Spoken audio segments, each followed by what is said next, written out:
And now, the Gulf Coast's newest sports talk host. Hey, there's the new guy. Paul Wilson. That is not winning football. Paul is your pipeline to the heart of the action. The defense can only play this good for so long. Hot takes, big reactions, and your calls are incoming. This week, it's really going to be crucial. The Sports Blitz.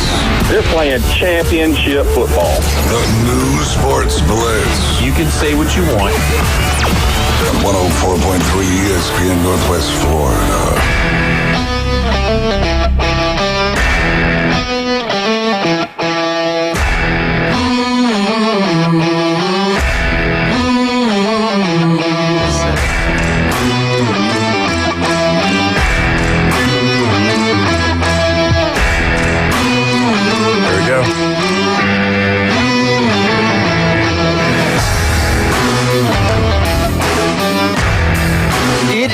That time. It's Tuesday here on the Sports Blitz with Paul Wilson here at 104.3 ESPN Northwest Florida. Some people call it Taco Tuesday. We're going to call it Talkative Tuesday because we got some guests lined up for you today. It's so good to have you here. Don't forget you can call in. You can text in on the Red 70s phone line, 850-215-6290. We'd like to hear from you today. Let us know what you think about what we're talking about. As always, on Tuesday in the Golden Bear shirt today. Oh, yeah. Oh, Jeffrey looking all nice and spiffy today. Jeffrey, you got a date tonight? Yeah, I guess so. All right, that's what I'm talking about. That's good. We hadn't talked about it much, and we're not going to because that's off limits. But we're excited about your after-work activities. How about that? Yeah, I just hope that those guys that were just lighting up the phones yesterday. Well, more like the Facebook and all that with all the comments. I'm just surprised. The Hurricanes and the Seminoles getting along for a change. It's amazing. I think that there's hope for this country.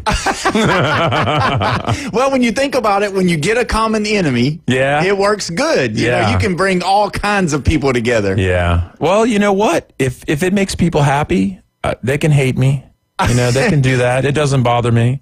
Yeah. Well, we're going to talk about it a little bit later because we've got a Miami guy coming on. Yeah. And, we got some stuff that we need to talk about as far as what was said from the Florida State quarterback and from the team and Mike Norvell. There's a lot of stuff being discussed online. So either way, but running the ones and twos on Tuesday is the Bone Crusher, crushing the bones. How you doing, Bone Crusher? Dude, I need to go out with Jeff on the weekdays. He's got a date every night. I bet he is like a great wingman. Right? Oh, yeah, for sure. You know what? I would not disagree with that. Because let me tell you, when I was in college, oh, my God, I was like setting my friends up. I was playing like matchmaker.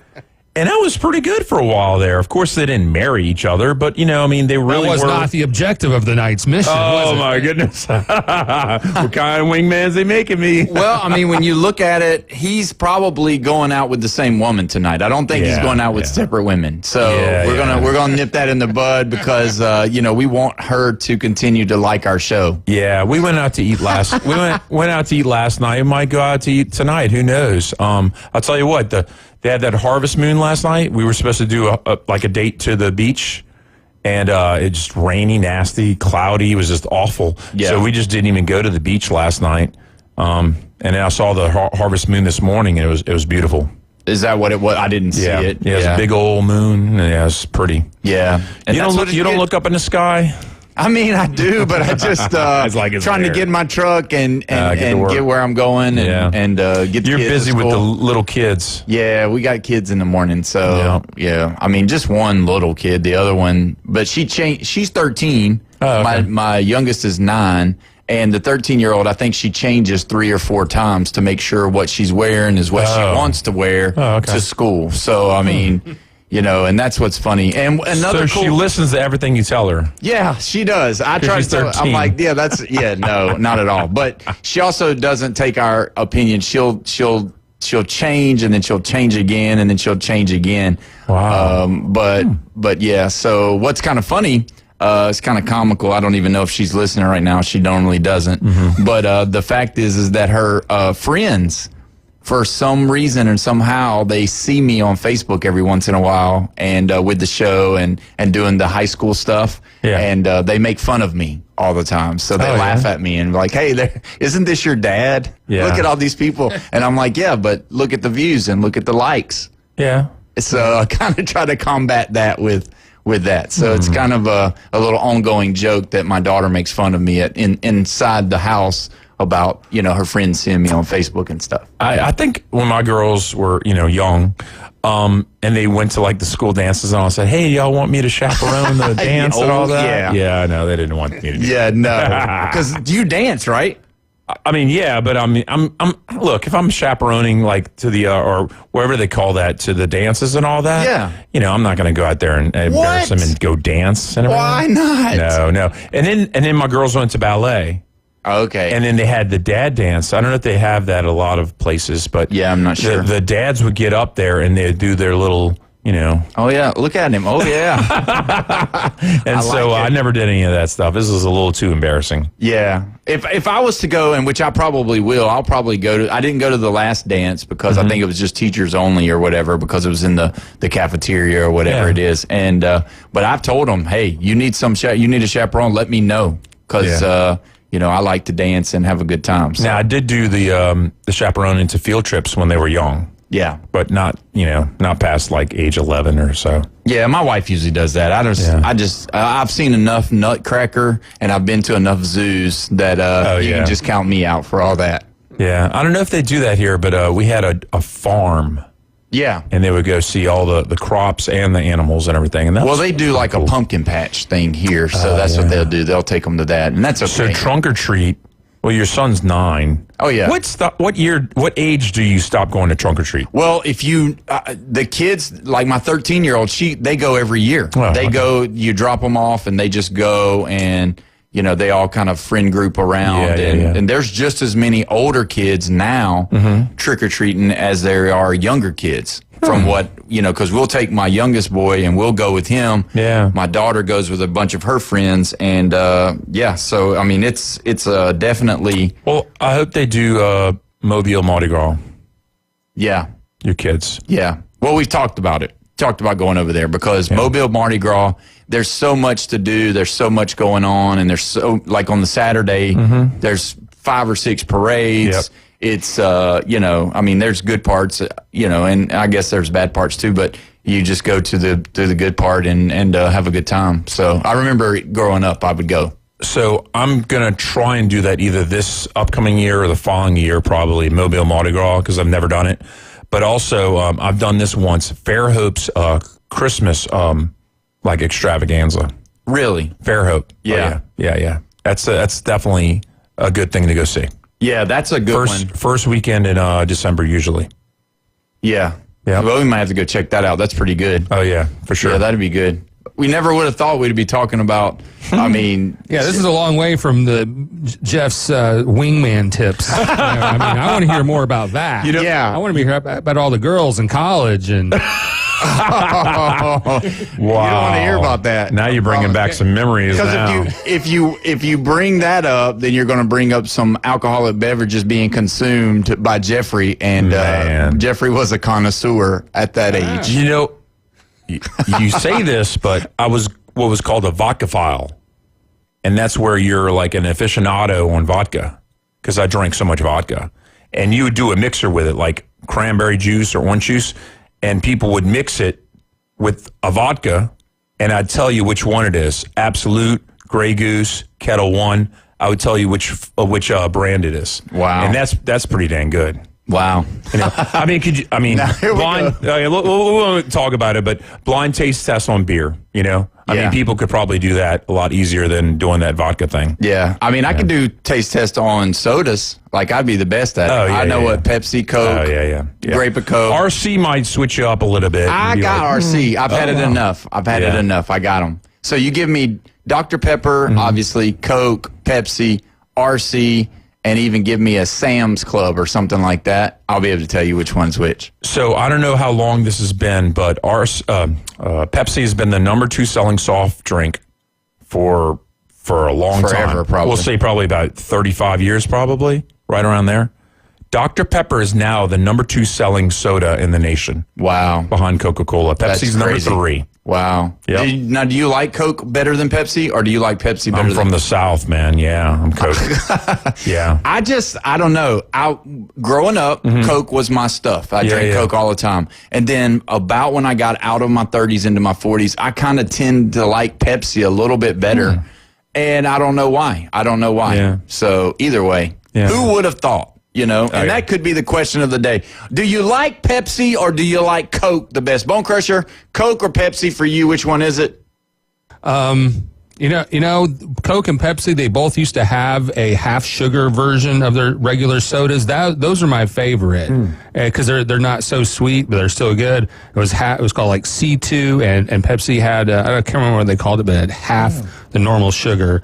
I wish they'd bring that back, please. Really? I'm all sugar. Like, give me all of it. Like sweet tea. In some countries, it's illegal to sell a soda with as much sugar as we do. If you go to Taiwan, for example, it's a lot less sugar in the same brands. There's no reason to have that much sugar. It's rotting our teeth out. My sister's a dentist. I'm telling you. Yeah, that's true. But I think we're sponsored by Buffalo Rock, so we're going to keep drinking. And keep drinking the sodas. And I do have a friend that works for Pepsi and all that, and I'm pretty sure they treat their employees right. So anyway, we'll move on. Yeah, so we got a lot of baseball to talk about. This is crazy. The Dodgers last night, 4-3 over the Phillies. Now, I don't know if you got to watch that one or not, but either way, got down to the last inning, and Dave Roberts, which is the manager for the Dodgers, have no idea what he's doing. I just don't get it. They were up 4-1 with going into the ninth inning, and he brings in a relief pitcher that has a 5-run ERA, left-hander, and he brought him in, and sure enough, man, the Phillies started teeing off on him. And so then they scored, and then they scored 3 runs, and then they got runners on second, and then he got moved over to third. Wait, it was 4-1. They scored 2 runs. 2 runs. To make it 4-3. 4-3. And then they got the winning run, or the tying run at third base with 2 outs. Yeah. And then they brought in, I've got his name here. Let's see. What's his name? Shoot. Roki Sasaki. They brought Roki Sasaki in, and he threw 1 pitch, and they grounded out to the second baseman. All right? Wow. Tommy Edman. All right? Tommy Edman feels the ground ball, throws it over there, and whatever happens, he throws it bad into the dirt. So Freddie Freeman picks it and stays on the bag and rolls around and has his foot on the bag just long enough to make the out. So he almost threw the ball away on that last one, and obviously they would have tied the score. But the blaring stat for this game is that Kyle Schwarber and Bryce Harper 0 for 6. 0 for 6. You can't win playoff games with your best players not hitting, and that's the key. And both of them have went cold, and that's the telltale sign for this year's Phillies. Because if you look at it right now, I mean, the Dodgers up 2-1. All they got to do is win 1 more. They're going home now. They stole both home games from the Phillies. Yeah, and it's just, when you say they're going home, they're not going home. They're in game 3. They're going to Los Angeles. Yeah, they're going to Los Angeles. Yeah, they're not going home. Yeah, they're sending Philadelphia home. For good. For good, yeah. But Blake Snell last night, he pitched 6 innings, and, he gave up 1 hit in 6 innings, struck out 9. So, when you look at it, he is dealing their bats, if they score 2, 3, 4, 5 runs, they're good. Yeah. So, I know everybody was picking the Phillies to really do good, but it was just like, gosh, it's just not working right now. Yeah. The Phillies, they're not hitting. And the Dodgers, they're doing what the Dodgers have been doing. It's scoring runs, and their pitching's good. They brought in, 3 or 4 relievers, and that's what happened. Okay, so if the Dodgers, I'm not saying, you know how I am. I always jump ahead, right? Yeah, you always do. Yeah. I have to hold you tight. But go ahead. But if the Dodgers repeat, that's just a thought that runs through my mind. Yeah. If they, because we've said this before, the one who wins this is going to the World Series for the NL. Yeah. It looks like it. So if the Dodgers do repeat, wow. I didn't see it coming. I did. You did? I didn't necessarily see it coming, but I see them going. I didn't see them losing here. I know y'all were big on the Phillies. Yep. I said the Phillies, if they hit, they'll be good. It'll be tough. Yeah. But the Dodgers, they're just stacked. I mean, they're loaded. Everywhere.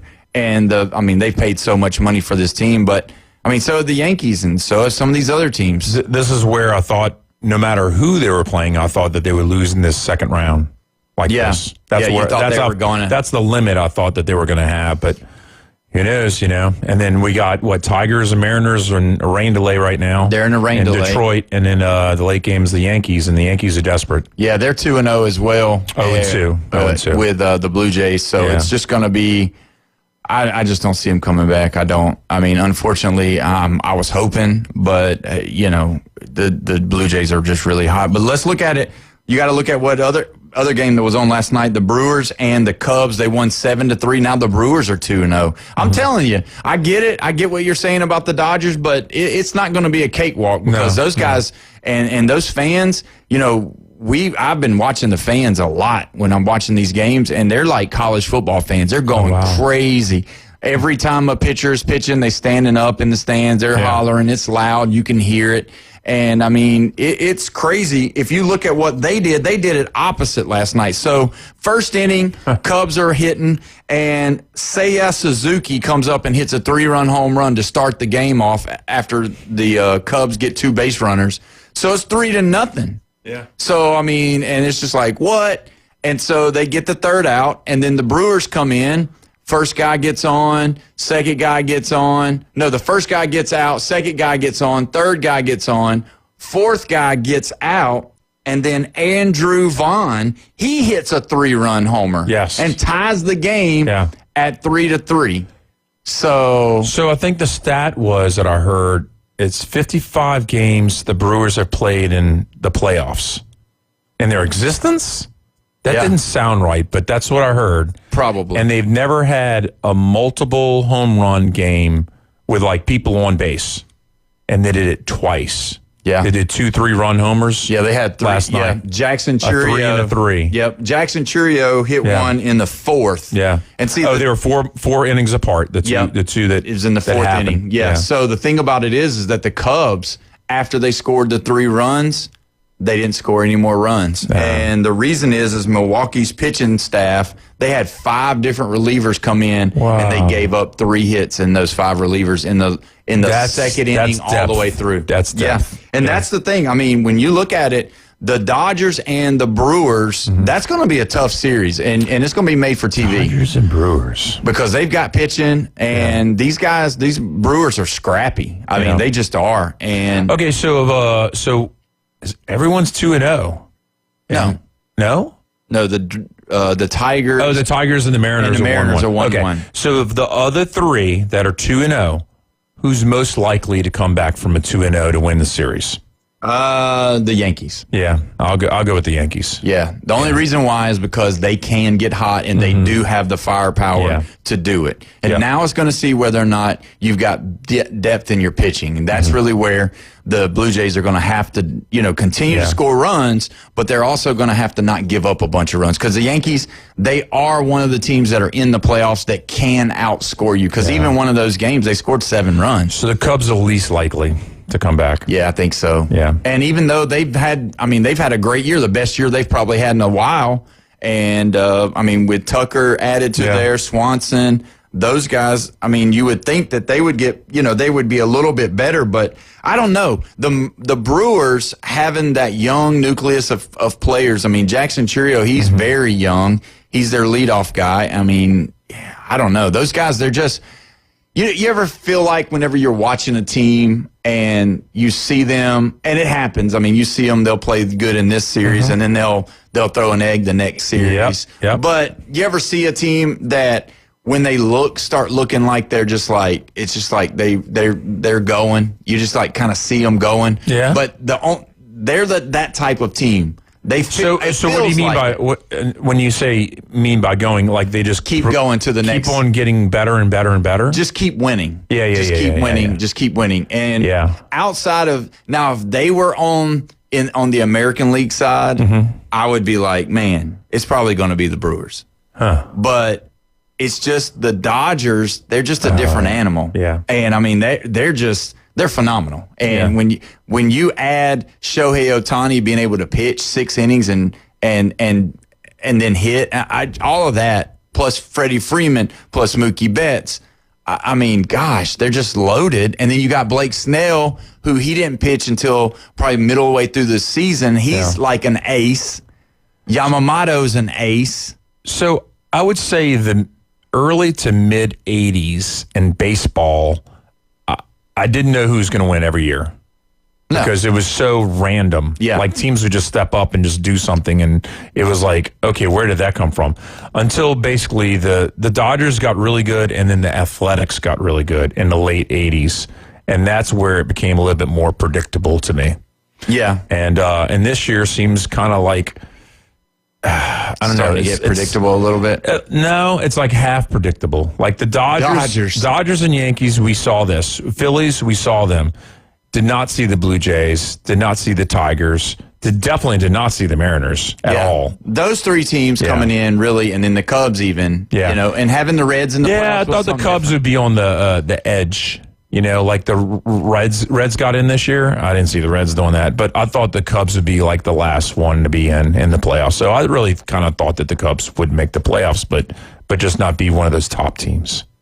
Yeah, well, one of our our YouTuber says that Brewers all the way. Shurio is the man. Saw him, and Mrzarowski and Uribe all play with the Shuckers in Biloxi. Oh, cool. So that's where their affiliate is. So that's pretty cool. I've seen that arena right there. It is like downtown Biloxi, like a block from the casinos and all that. It's right there. From the beach. Yeah, from the beach right there. Which their beaches are, Yeah, it is. Yeah, I do. But hey, you know what? It's very good. It's when you see the water and all that, they've got a really nice place going on over there. But either way, we're going to go ahead and take our first break. And when we come back, we got Martin Houston coming on, the Alabama Crimson Tide legend. You're listening to the Sports Blitz with Paul Wilson here at 104.3 ESPN Northwest Florida.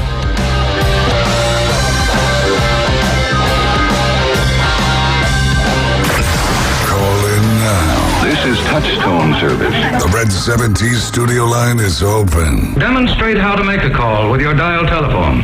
850-215-6290. Keep the game going with ESPN Northwest Florida. Just because you get out of the car doesn't mean the Sports Talk and Line play-by-play have to end. Just say, hey, Alexa, open ESPN Northwest Florida. From Michigan Avenue to the man cave, from the car to the kitchen, we've got you covered. Keep the game going. Hey, Alexa, open ESPN Northwest Florida. Good afternoon. This is Joanna on ESPN Northwest Florida with your weather forecast on this Tuesday. Mostly sunny the rest of the day with a gentle breeze out of the south around 9 miles per hour and temps near 87. Tonight we will have mostly clear skies and a wind speed of 6 miles per hour and be warm at 73. Mostly sunny tomorrow and a high 88. Mostly sunshine Thursday with a temp of 86. This forecast is brought to you by Earthworks of Northwest Florida, Mid-South Lumber, the best little lumber yard in Panama City. Thank you for listening to ESPN Northwest Florida. For exciting college football, the best boiled seafood, and the most game day fun, it's Lone Star Boil House. Watch the games on their huge Jumbotron. Challenge your friends to beer pong, cornhole, and oversized Connect 4 in their new adult lounge. Lone Star Boil House is where the locals go for incredible wings, the best boiled seafood, and a new breakfast menu. Saturday and Sunday starting at 9. Crush the follow on Facebook to catch huge game day specials. Lone Star Boil House, 320 West 5th Street, downtown Panama City. Full residential and commercial projects from start to finish, Wheelhouse is ready to help. From the moment you have the thought to build to the moment you step through the front door of your finished project, Wheelhouse Consulting and Engineering will walk you through all of your aspirations. Engineering, site plans, live architectural design, construction, 3D rendering, permits, and more. Wheelhouse Consulting and Engineering, 850-896-6597. That's 850-896-6597. And online at wheelhousedba.com. Scott Graham here from Thursday Night Football on Westwood One.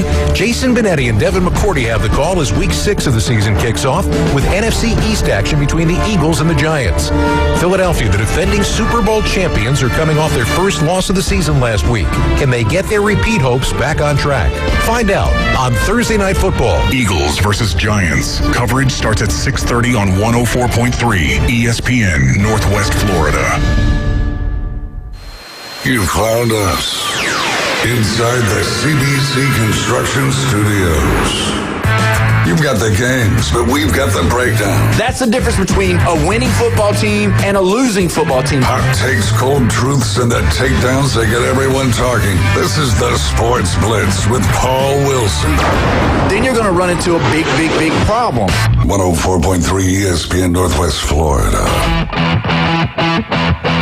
Welcome back. You're listening to the Sports Blitz with Paul Wilson here at 104.3 ESPN Northwest Florida. Don't forget, you can call in on the Red 7T's phone line, 850-215-6290. We're pumped up on this Tuesday.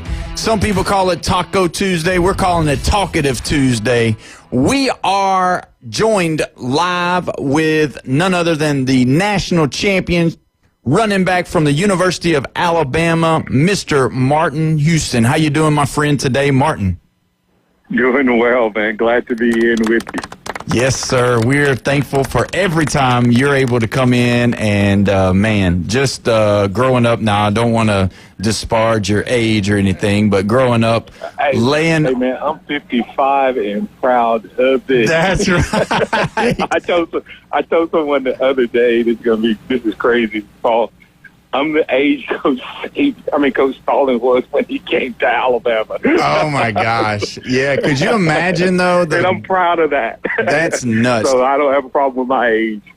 What's up, man? That's funny. When you think of it, being able, and you know how it is, you're all involved in the college football game and playing and all, but could you imagine like being 55 and having to prep and do all the things those guys do, now adding the NIL, now adding all the stuff they're doing, because they're able to pay players in Florida, having to deal with all the coaches and kind of how all that's working out with this NIL stuff. Could you imagine having to deal with that at even 40 years old, let alone 55? You're talking about from the coaching standpoint? Yes. Oh, no. I mean, I think that as much as anything is the reason, Saban, literally that's what, Terry's asking, why are we still doing this? Yeah. You don't get to do what you were passionate about doing because you have to do all these other things that have been added to the game that has nothing to do with developing young men and making them the best version of themselves that you can. That's so true. So let's talk about that. Let's talk about this weekend's victory. I'll tell you, watching the game, I was a little bit concerned going into the first quarter and even into the second quarter, just because it just kind of was looking like the momentum and the things that they do well, they were able to do well. What did you think about those first two quarters? You still there? Yes, sir. Hello? You got us? Yeah, I'm still here. Okay. It just went. Last thing I heard you say was the things that they do well. Yeah, so I was saying that I was a little worried going into the first and the second quarter just because it just seemed like Vanderbilt was able to do the things that they do well, and it was kind of getting me to think about last year. What did you think about those first two quarters of the game? Well, I was a little frustrated, but I was frustrated at us, not about worried about that. I was frustrated at us. What I'm about to talk about, I'll tell you, listening audience, I understand it's first world issues I'm about to complain about, right? I get that. It's first world. But Grubb has got to stop being cute. Yeah. Okay? Fourth and one. If you have the trick play into the big man, perfect time to set momentum, set tone, that's when that play should have been called. Right. Right? Yeah. Not trying to get a touchdown by tricking them, especially when this is the first game that we started off where the running game started off, and it was like, okay, our guys are locked in the run game. so that frustrated me, and then the fact that we let them score. Like we did exactly what we did last year. The only reason I wasn't as concerned is this team seems to have a little bit of it. In other words, they've shown in the last couple of weeks that they can take a punch and punch back. Last year, there was no time last year where we were having this type of conversation. Hey, a team came out, jumped on Alabama early, had success against Alabama early, and they responded and came back and won, and they adjusted to it. We didn't make that conversation. We didn't have that talk, not one single time.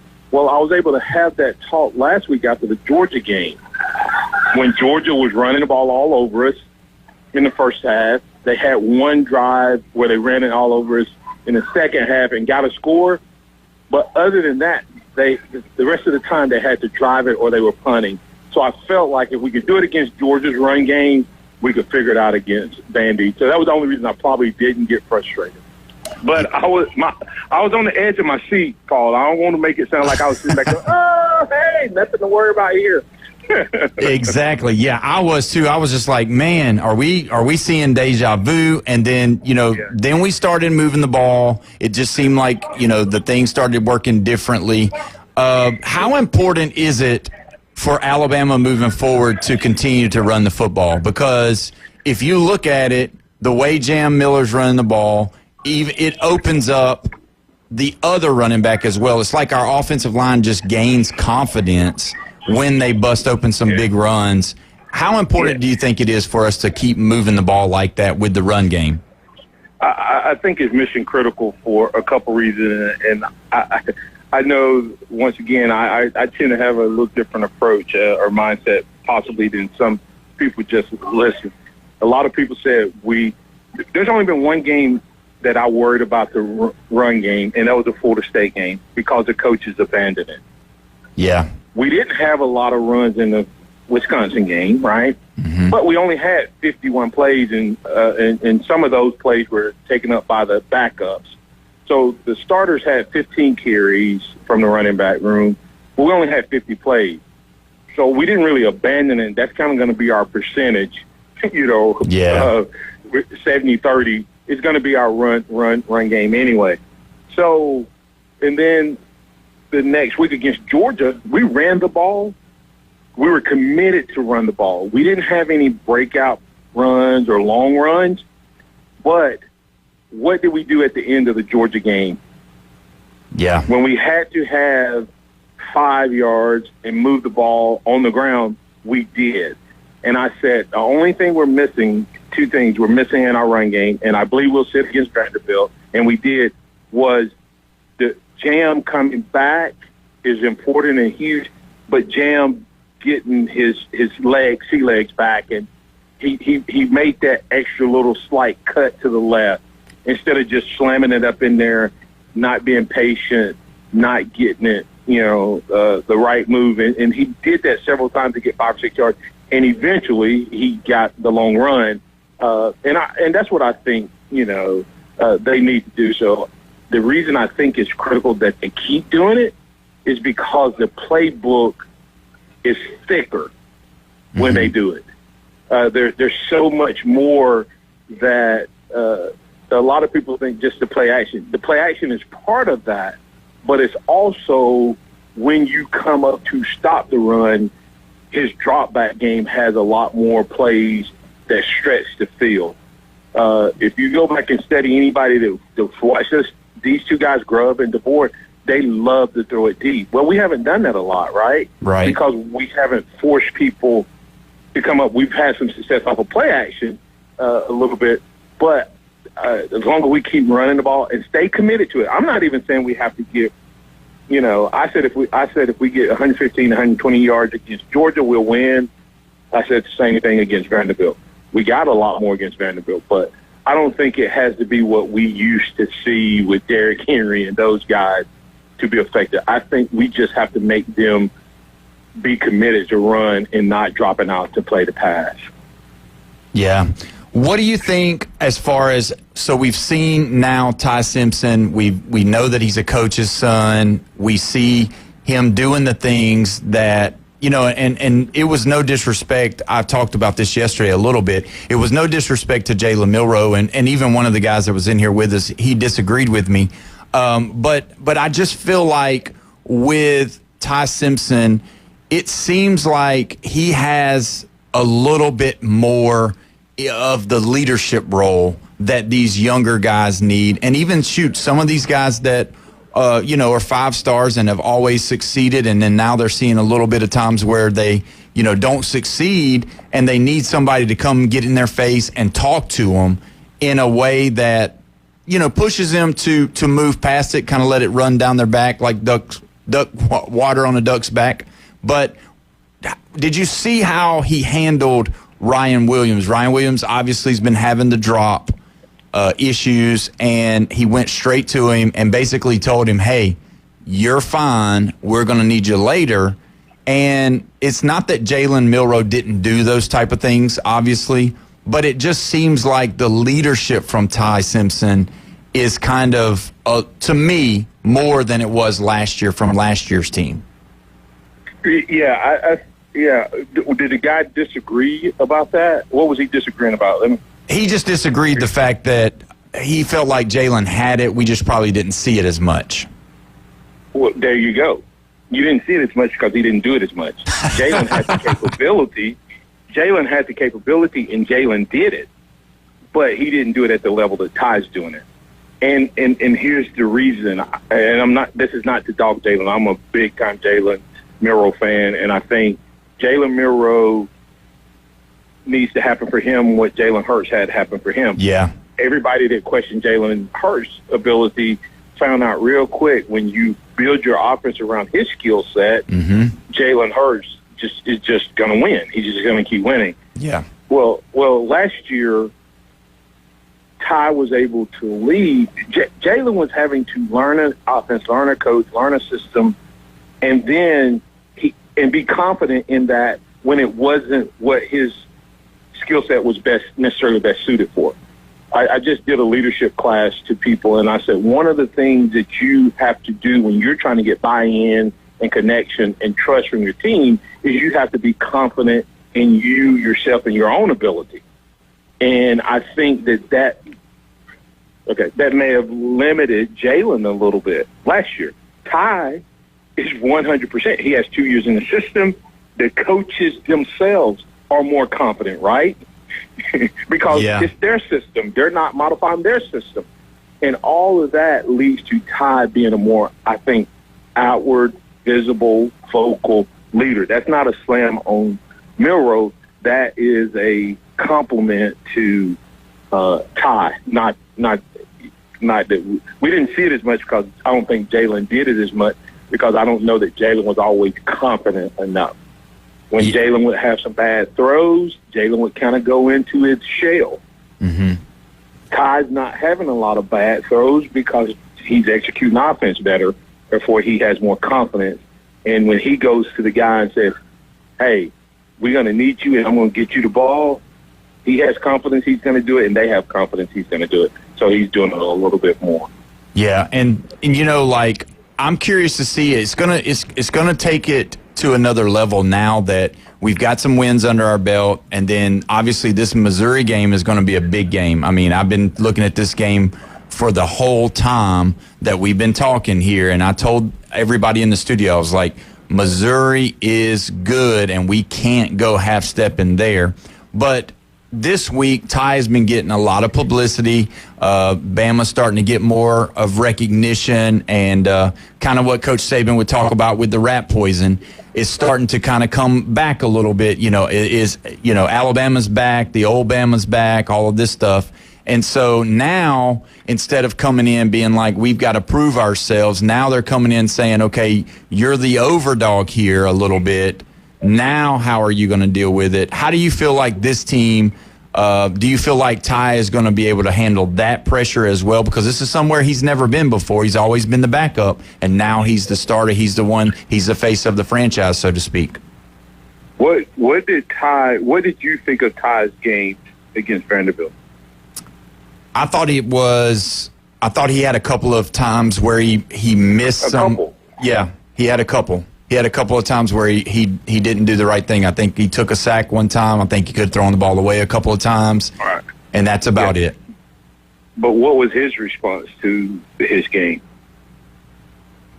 I mean, he thought it was garbage. Yeah, he said it wasn't very good. I made some. Yes, exactly. Right? Yeah. So that tells me a lot about how I think he'll approach this league. Guys, it really don't matter what everybody else is saying. What I hear when a guy does that is, you guys are measuring me and telling me I had a great game because you're comparing me to everybody else and not the standard that I've set for myself. And the standard that I've set for myself, I fell way short today. Even though it was good enough for us to get a win, it's not good enough for us to get to where we want to go. And because of that, I think that's this team's approach. I think if you can lose a game and it be the best thing that happened to you, this Alabama team may have experienced that with the Florida State game because it got their attention. I'm not convinced, like I wasn't convinced Vanderbilt was a good football team. I thought they were overhyped and the numbers and all that. I don't know that this Missouri team is a good team. I think they're more talented than the Missouri team we played last year. I don't know that they're a good team, but it doesn't matter whether I think they're a good team or not. They've had good success, and at this age, confidence is huge.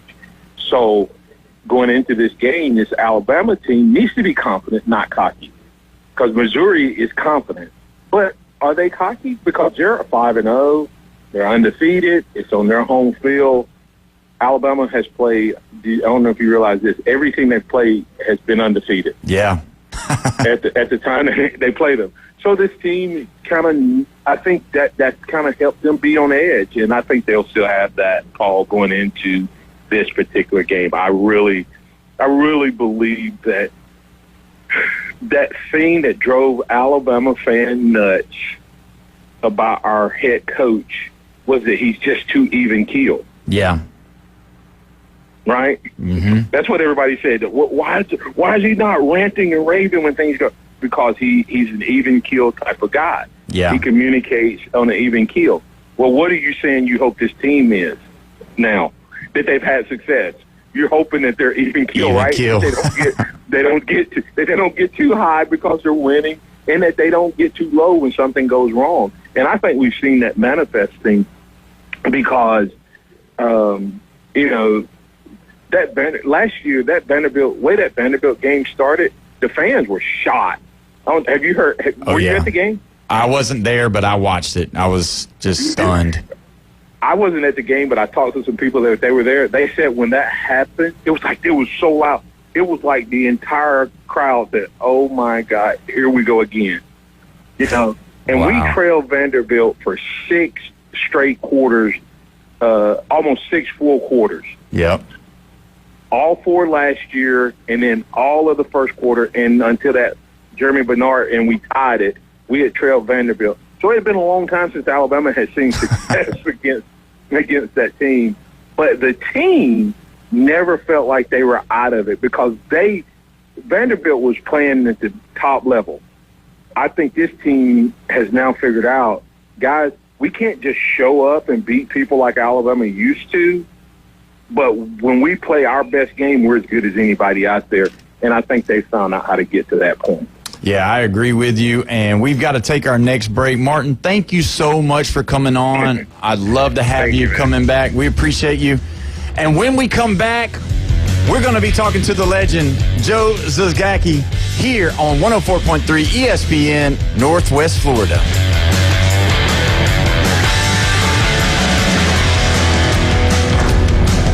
Get in the game. Call or text us now on the Red 7T studio line. 850-215-6290. ESPN Northwest Florida.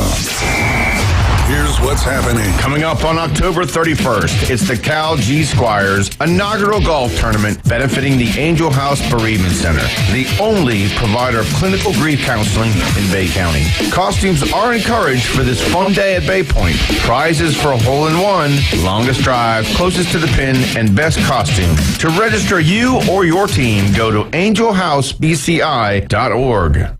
Take your next adventure in an award-winning Kia from Bill Bird Kia. Discover the new Kia. We invite you to stop by Bill Bird Kia and test drive the new 2025 Kia. You'll get the perfect balance of comfort, safety, and technology. The 2025 Kia SUV family has movement that inspires. Drive away today in a new 2025 Kia Soul, Seltos, Sportage, Sorento, or Telluride. Fuel the thrill and command the road in the luxury of a 2025 Kia K5 sedan from Bill Bird Kia. Performance, power, and design built for you. Spark inspiration in the all-electric 2025 EV9. It's a modern masterpiece, fast-charging, rugged, and roomy.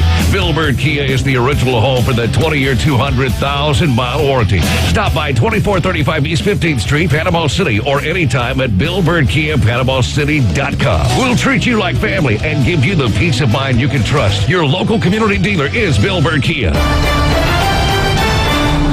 Scott Graham here from Thursday Night Football on Westwood 1. Jason Benetti and Devin McCourty have the call as Week 6 of the season kicks off with NFC East action between the Eagles and the Giants. Philadelphia, the defending Super Bowl champions, are coming off their first loss of the season last week. Can they get their repeat hopes back on track? Find out on Thursday Night Football. Eagles versus Giants. Coverage starts at 6:30 on 104.3 ESPN, Northwest Florida. Now, we're live and local inside the CBC Construction Studios. Your favorite team is garbage. Dallas? I don't want you going to Dallas at all. And we're here to explain why. That place is crawling with crackheads and debutantes, and half of them play for the Cowboys.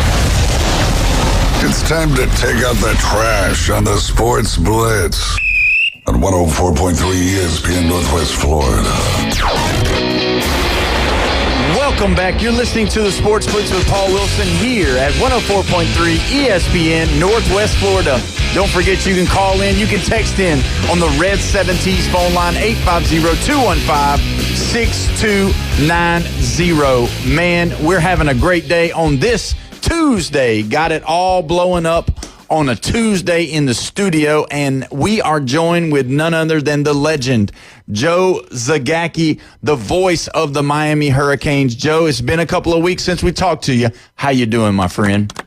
Couldn't be better. If I was split in half. So far, so good. So far, so good. You're exactly right. Joe, with you giving me all of the insight from the beginning of the season when we first talked to you, I've used that as my ammunition for the whole season thus far for the Miami Hurricanes.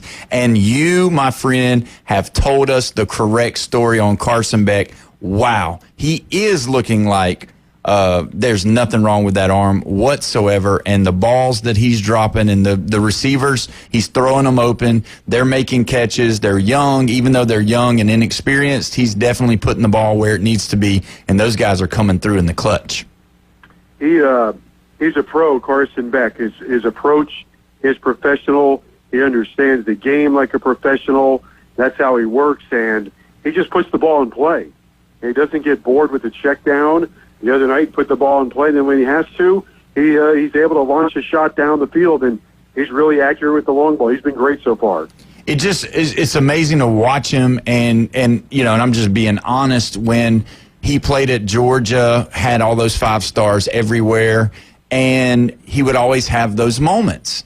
And I catch myself at times. Now I'm an Alabama fan to the heart, to the core, and I just keep asking myself, and when is Carson Beck going to have his moments? And it's just like there's such a maturation in his style of play right now. And you said it greatly when you said he's a pro. And that's really every time I start thinking, well, when's he going to have a Carson Beck moment? And they don't happen. I just hear you in the background saying, man, I'm telling you guys, this guy is just, he's throwing the football on another level. So all but that is what's going on to me in Miami. That, and he's so comfortable in what they're doing with the offense and how everything is moving. Yeah, I think he loves the offense. I think Shannon Dawson is a really good play caller. I think the plays here, I think I mentioned this to you guys before, are more creative here than they were at Georgia. I think he feels like he was restricted at Georgia. Down here, I think he understands that because of the offensive line, because of the running backs and the wide receivers, he can give the defense a double-edged sword. They can run the ball, they can pass the ball. And the other night, I thought they had a great plan.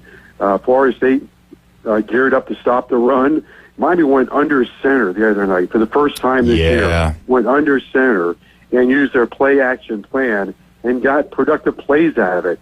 I just think they've been one step ahead of the defense all season long. Beck is really comfortable, and Shannon Dawson's really comfortable. It's been a really good marriage for those two guys.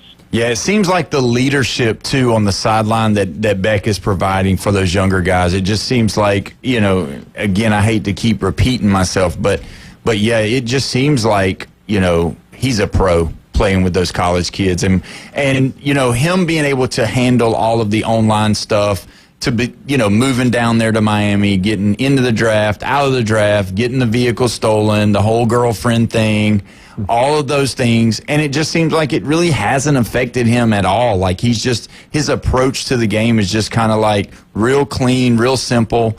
And it's just like they're not only just dialing up the plays, but he's able to come to the line and recognize what's going on. Do you think he's putting himself for an opportunity to get invited to New York? Oh, yeah. Right now, he's the number one. He's the odds-on favorite to win right now. Now, I don't know if he's the best player on Miami's team alongside the best in the country. That might be Ruben Bain. But the odds have him winning the Heisman Trophy. And if he continues to play this way, it'll come down probably to – that'd be kind of interesting if it was him and Bain. But, hell, the other night at one point he was 15 for 17 against Florida State's defense. And again, he had another streak, the third game this year where he's had a streak of, hitting consecutive passes. I think it was 7 or 8 in a row the other night against FSU. He wants to win. I think maybe he looked at Cam Ward last year, and Ward came to Miami and decided that he was going to change his life for 6 months to change his life for forever. And that's what Beck has done. You mentioned the online stuff and everything else that can happen here in Miami. Well, those are all individual choices. You got to decide what your priority is. You want to be a celebrity in Miami, or you want to be the quarterback of the University of Miami and be judged 24 hours a day, 7 days a week, 365 days a year. But that's going to get you someplace better in your professional career. That's the path he's been taking so far. What can you tell us about Malachi Tony? I mean, for this game, he had 7 receptions, 107 yards, and 2 touchdowns. I mean, he was really all over the field. I mean, the kid just was balling out. Yeah, he just turned 18 years old. Yeah. He should be in high school. He reclassified. They call him Baby Jesus. Someone asked me why they call him Baby Jesus. I said, well, either he's a miracle worker or he walks on water, one or the other. Oh, man. And, he's just such a good football player. He was born to play football. And, last year he played for American Heritage here, down here. Actually, American Heritage is about 5 minutes from my house, one of the top high school football programs. They had a quarterback, Diabell, 5-star player, who was injured, missed the end of the season.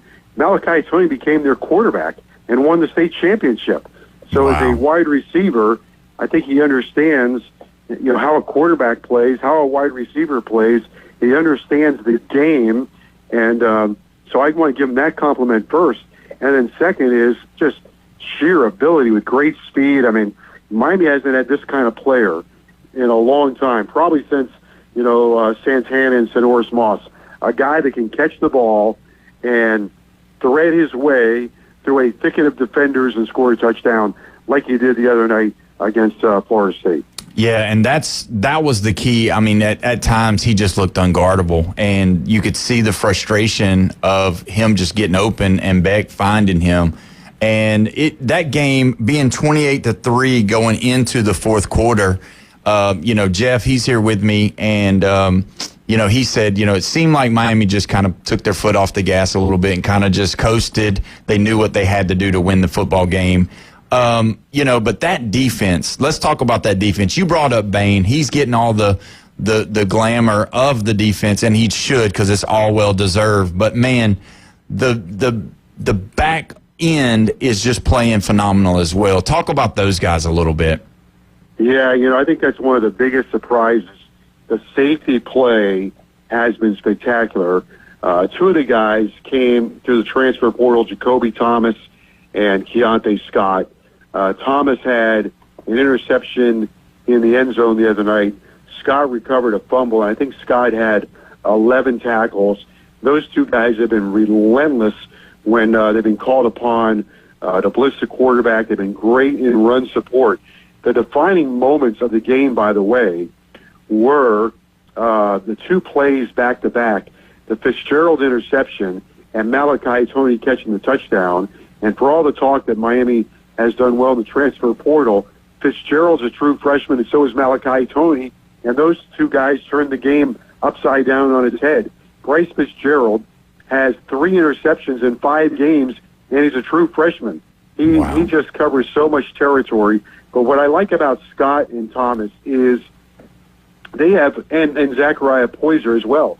Poyser, those 3 guys came to Miami through the transfer portal, and they have such great respect for the University of Miami and for the history of Miami, and they wanted to be here. In the past, Miami had some guys that were, I think the attitude was more like, we're doing you a favor to play for the University of Miami. Wow. And it shouldn't be that way. Mm-hmm. If you get these guys, they should be dedicated to being here and being great Hurricanes. And both Scott and Thomas and Poyser, all 3 of those guys understand the history of the back end of Miami defense. Ed Reed, Sean Taylor, and that's who they aspire to be. And they've been tremendous. Great range, hard hitters, understand the game, and really have been dynamic playmakers for Miami in the secondary. Yeah, and that's been, to me, obviously Bain making those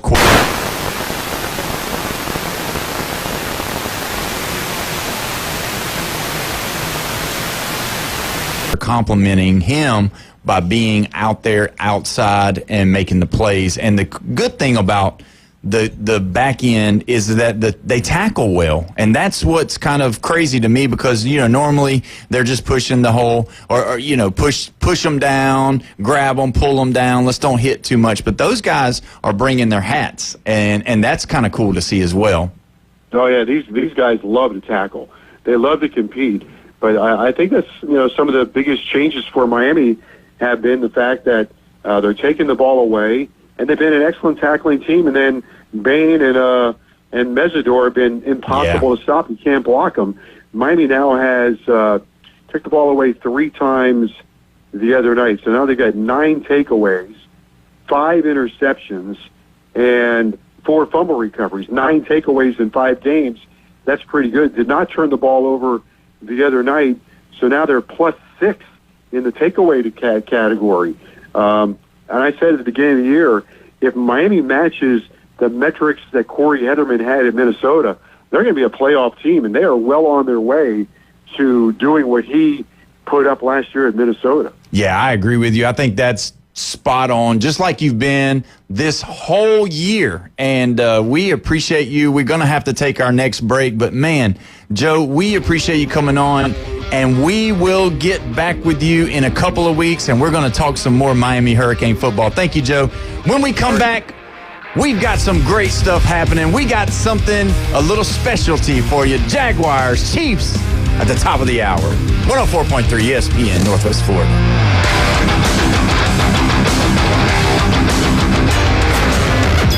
The Red 70s studio line is now open. 850-215-6290.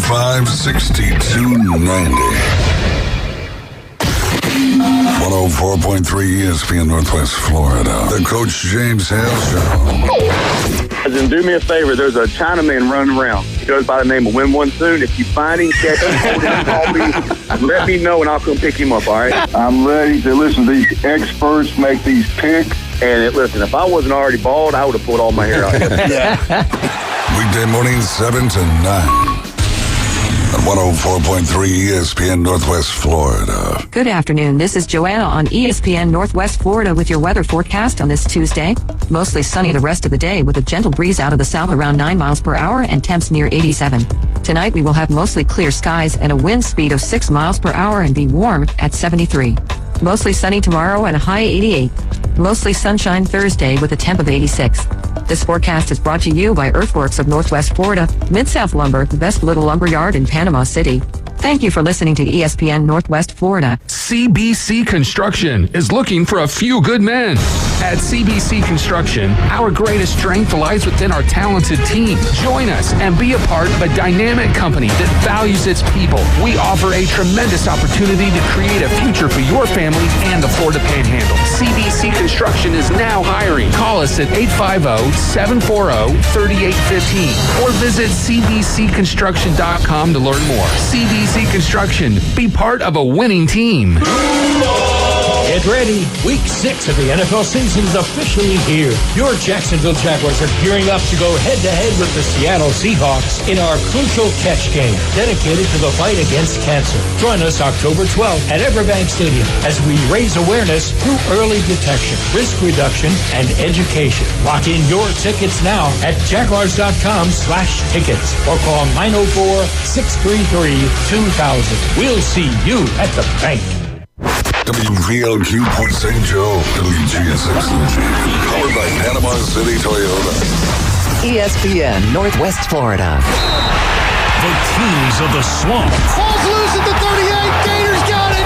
Wow. Join Sean Kelly and the rest of the broadcast team as they bring you Gator football all season long. Foot race down the near sideline. 20, 15, 10 to the 5. Touchdown, Gators. On your home for Florida football, the Gator Sports Network from Learfield. The Florida Gators play here. Listen to select games on 104.3 ESPN Northwest Florida. Broadcasting from the CBC Construction Studios. And now the Gulf Coast's newest sports talk host, Paul Wilson. Fresh new start. Locally sourced, farm to radio. The Sports Blitz. We're starting fresh. 104.3 ESPN Northwest Florida.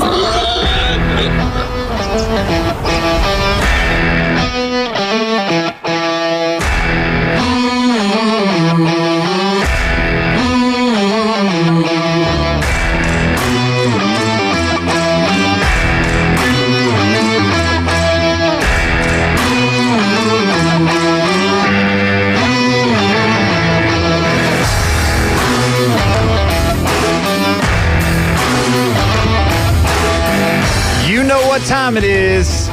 We've made it to the 5 o'clock hour. This Tuesday is over. We are halfway there to the weekend, baby. We're excited on this Tuesday in the studio, having some fun, talking football. Don't forget, you can call in. You can text in on the Red 70s phone line, 850-215-6290. We're pumped up right now because we've got some special guests on the phone lines with us. We've got the Dunn and Drew podcast guys with us right now. They are from down over in Jacksonville, and they are our insider to Jacksonville Jaguar football. Guys, how are y'all doing today?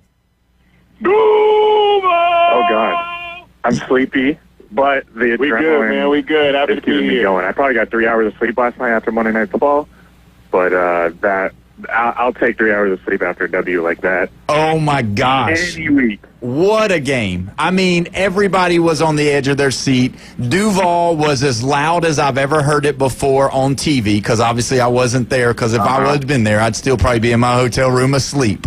But either way, the electricity there, just tell us about it, because I know you guys were there.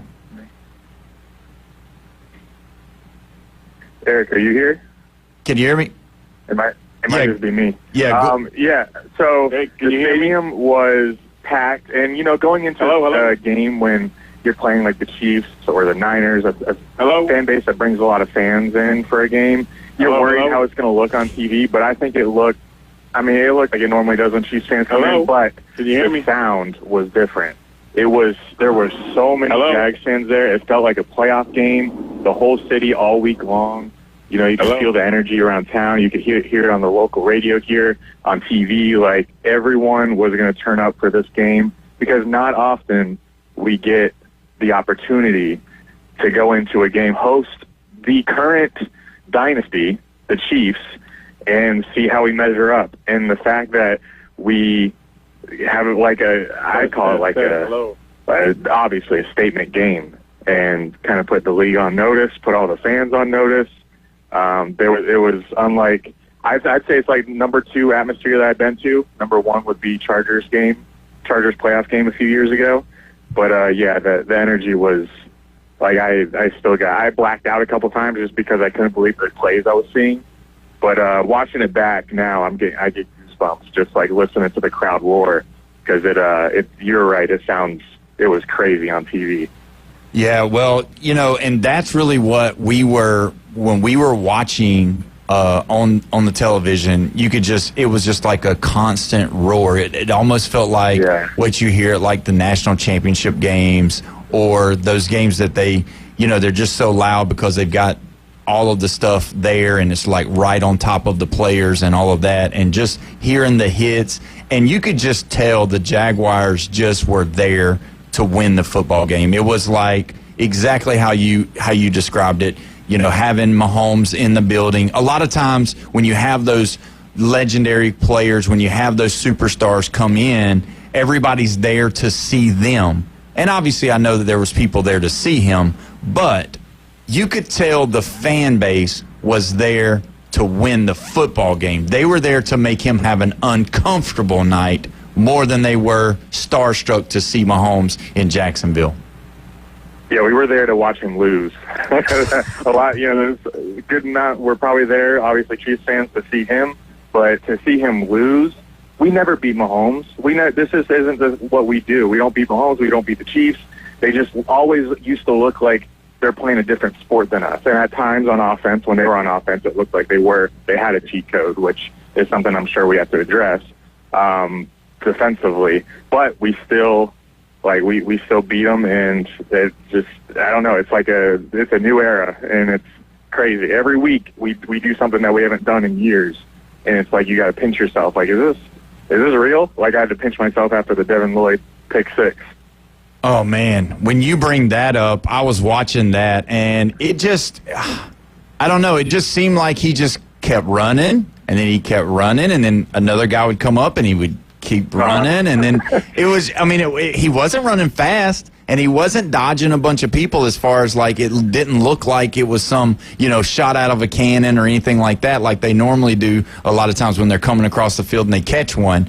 But he just looked like he just kept going, and it just reminded me of the old school college football guy when he said, and they're rumbling and tumbling into the end zone, because he did. And you could tell he was like tapping his helmet. He was telling somebody else to go in for him. I don't know if he plays kickoff. I don't know. But he was asking for a break because he ran those yards. Yeah, and he had to go, because he just scored, he had to go back on the field for defense. So, I didn't pay attention to see if he did go right back out for the next series, but I would believe if he had to call himself out for a play or two after that. Exactly. That was insane. This crowd was just so loud during that. Oh, my gosh. Hey, Eric, are you back on with us, my friend? Yes, sir, I'm here. Did you hear me yell Duval at the beginning? Oh, yes, we definitely did. Oh, good. That was awesome. Hey, let me ask you this, Eric. I know you're the super fan here. I know that we've talked to you before about this. What does it mean to you? Like, I know it means a lot to the team. I know it means a lot to everybody that's in the organization. But as a super fan, as being diehard, you're there all the time. You're doing stuff for the Jaguars. How does it make you feel to see a team, like Andrew was talking about, that they've been winning, and to just see them up close and personal fall to your Jaguars live right there in front of your eyes? Feels great, man, just because coming into this season, I wasn't expecting this first half of the season to go this well.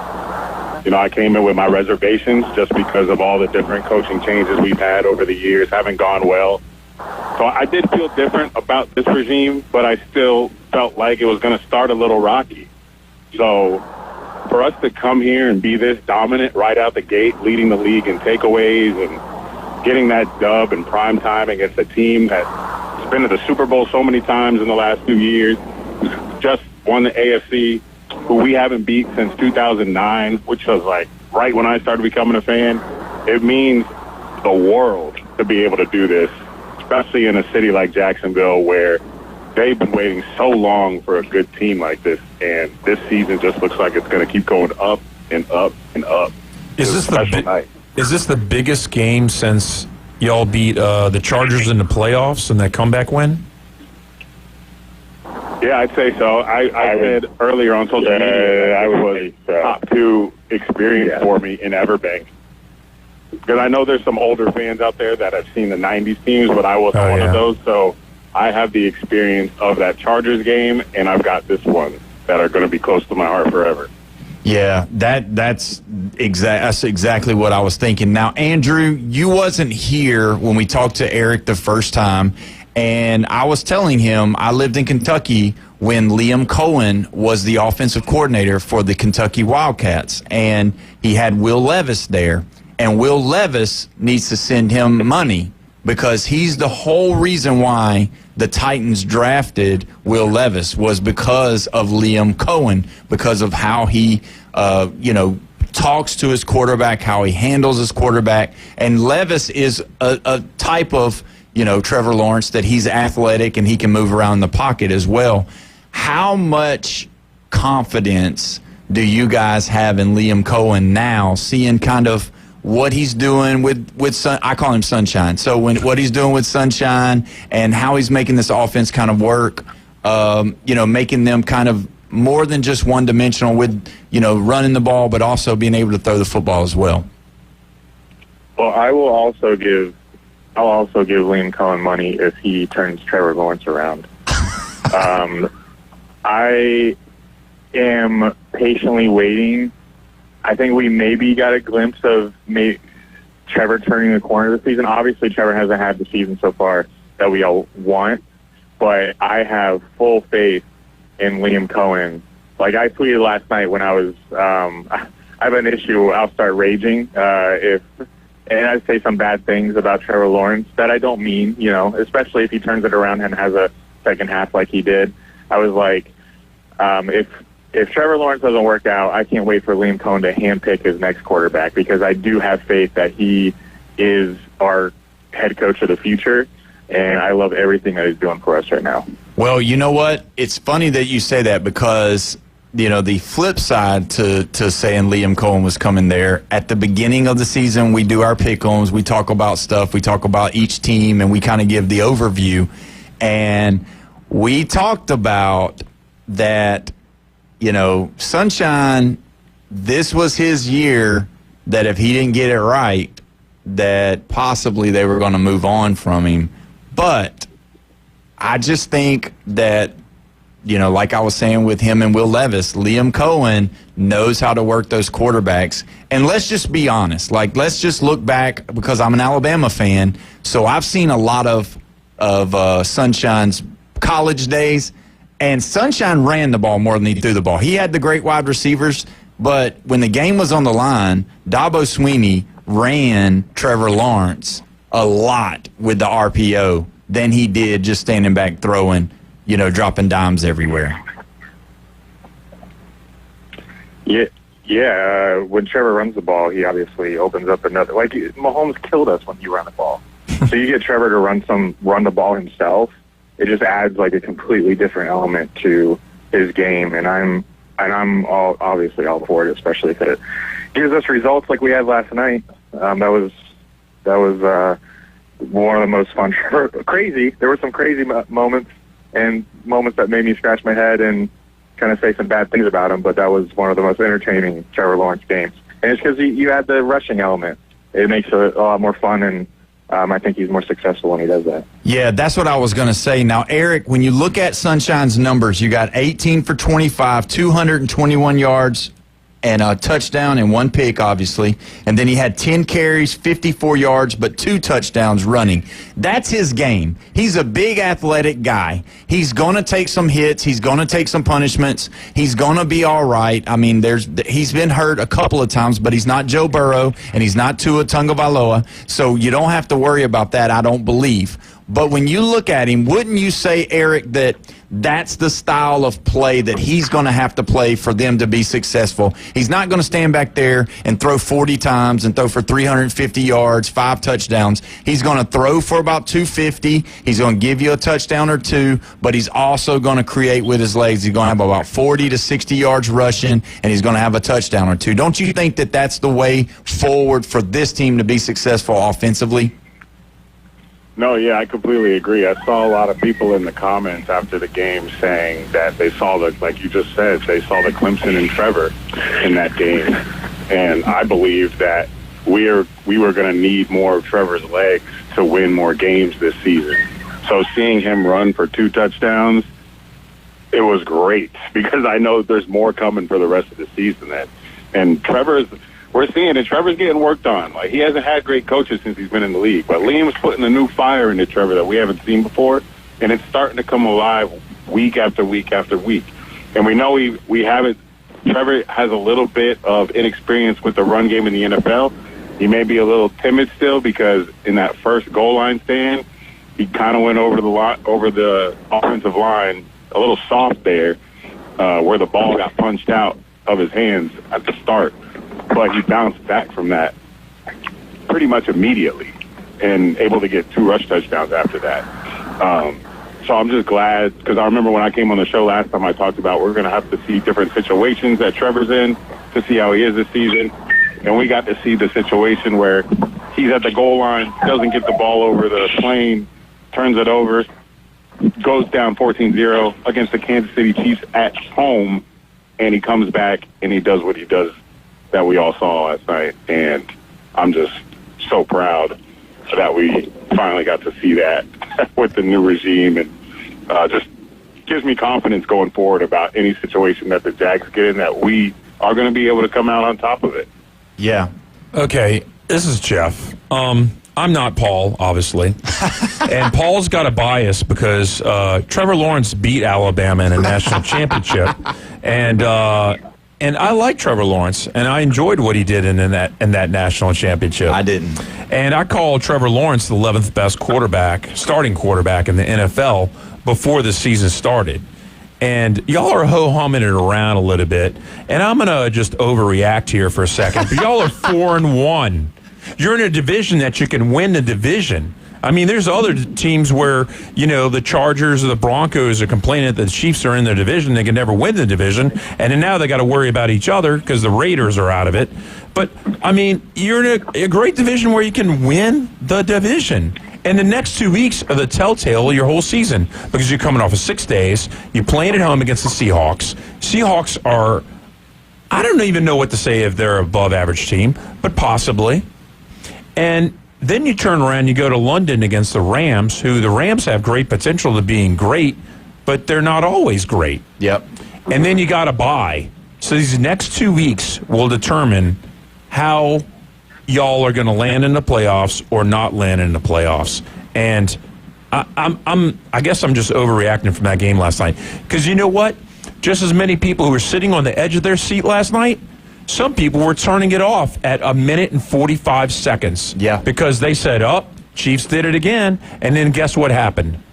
The Jaguars did it. And you don't see that very often, especially against the Chiefs. The Chiefs thought that they didn't leave too much time on the clock. And guess what? They did.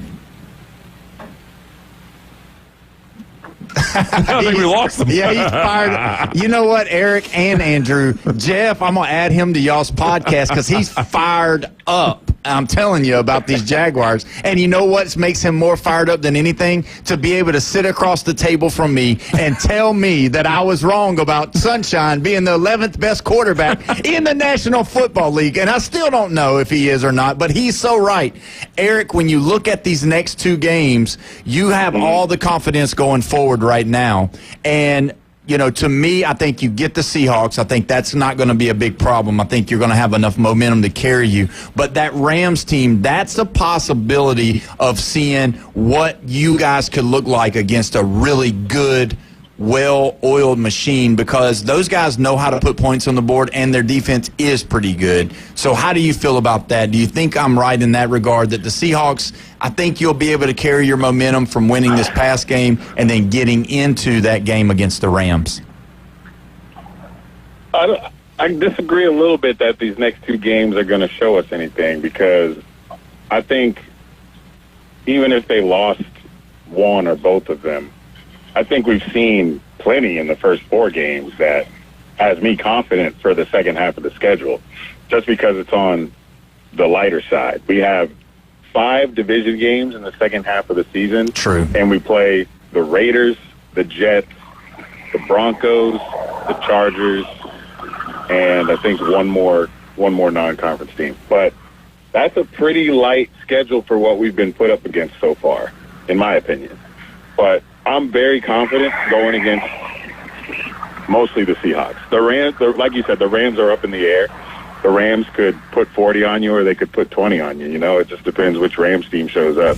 But the Seahawks are led by Sam Darnold, and Sam Darnold was on a great Vikings team last year and came here in Jacksonville, and he couldn't score a touchdown. True. So that's the last Sam Darnold that I remember. So there's no fear. There's no fear in me with Sam Darnold. I don't even know what the Seahawks are right now. But they're led by a quarterback who I'm not afraid of, after we've just shown what we can do against, the Chiefs, the Niners, and then a couple the Texans, and then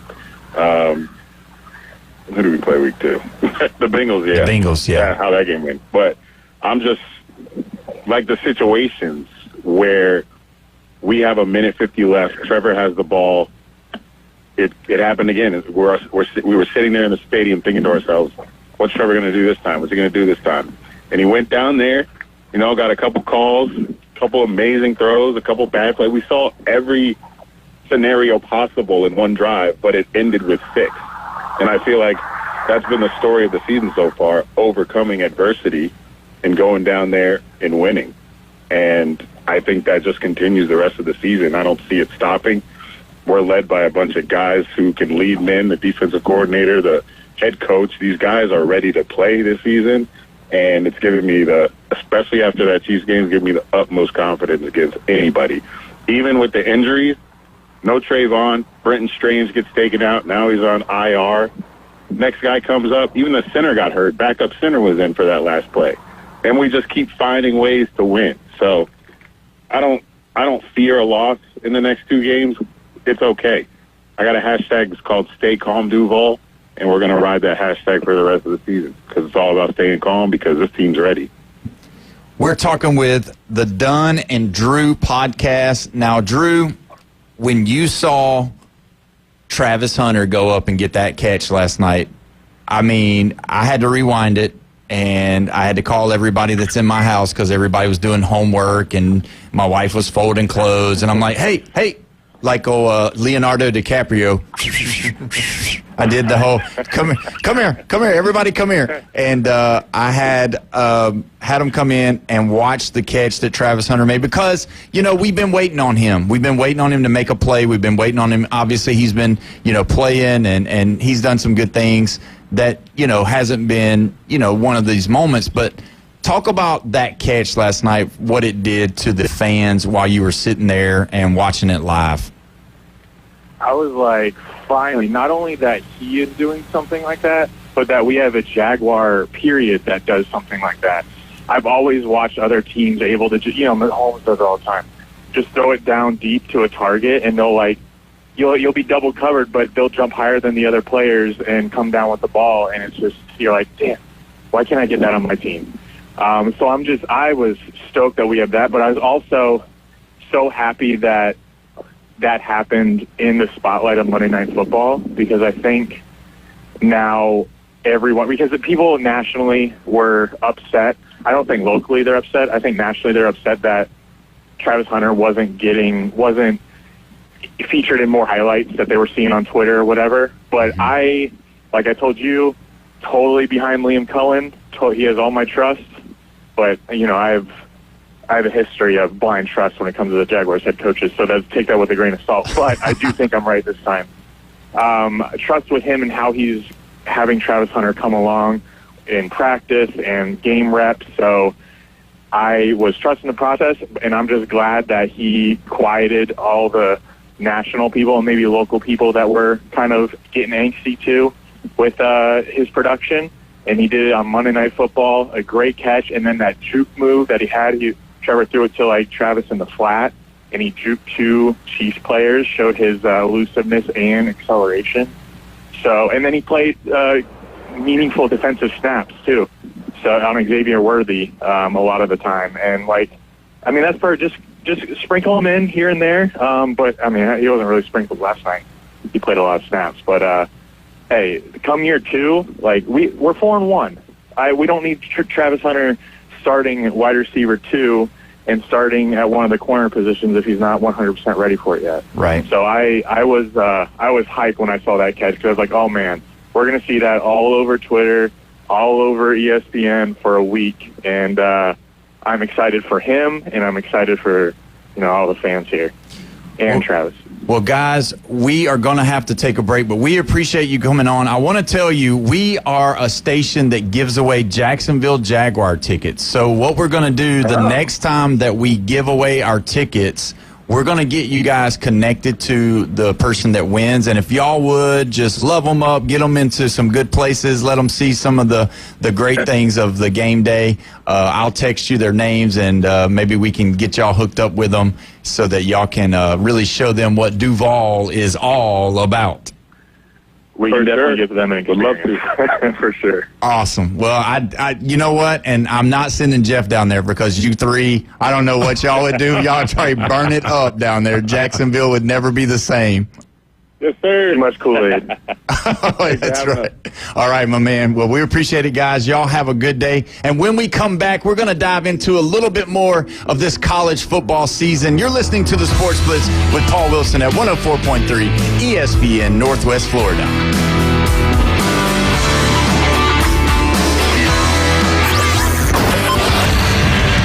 Call or text in now on the Red 7T's studio line.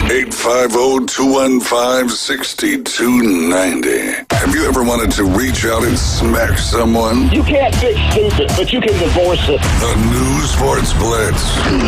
Rants, hot takes, and huge reactions are incoming. And on behalf of 70% of the Alabama fan base, feel the burn. We want a damn divorce. The Red 7T's studio line. You cannot give LSU extra opportunities. 850-215-6290. ESPN Northwest Florida. He has not turned the ball over.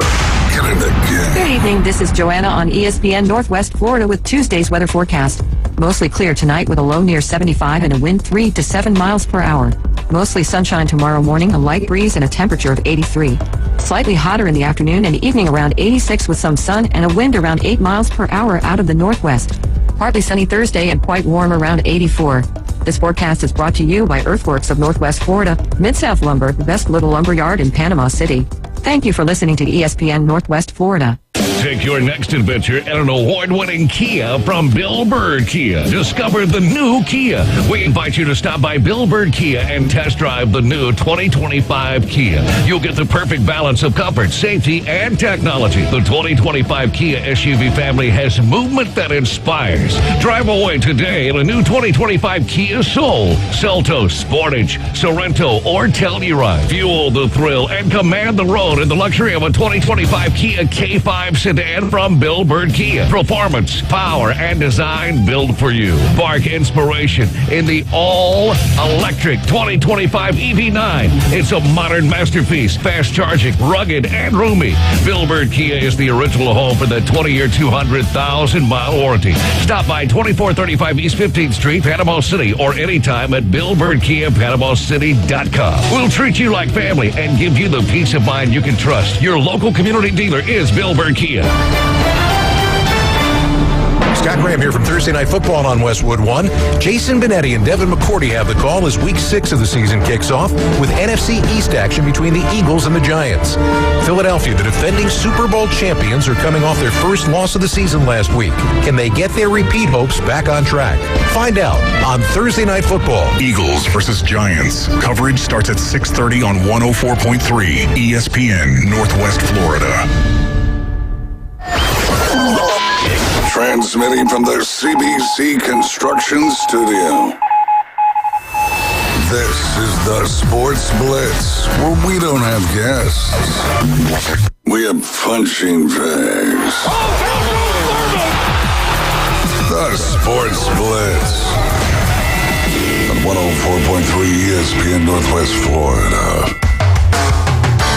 Welcome back. You're listening to the Sports Blitz with Paul Wilson here at 104.3 ESPN Northwest Florida. Man, we're so excited. We're happy to be with you on this Tuesday right here. Don't forget that Thursday Night Football, it's the Eagles versus the Giants. Coverage starts at 6:30 p.m. right here on 104.3 ESPN Northwest Florida. Don't want to forget that. Also, you can call in, you can text in on the Red 7T's phone line, 850-615-8269. And when you do, we can read your comments like this one that just came in.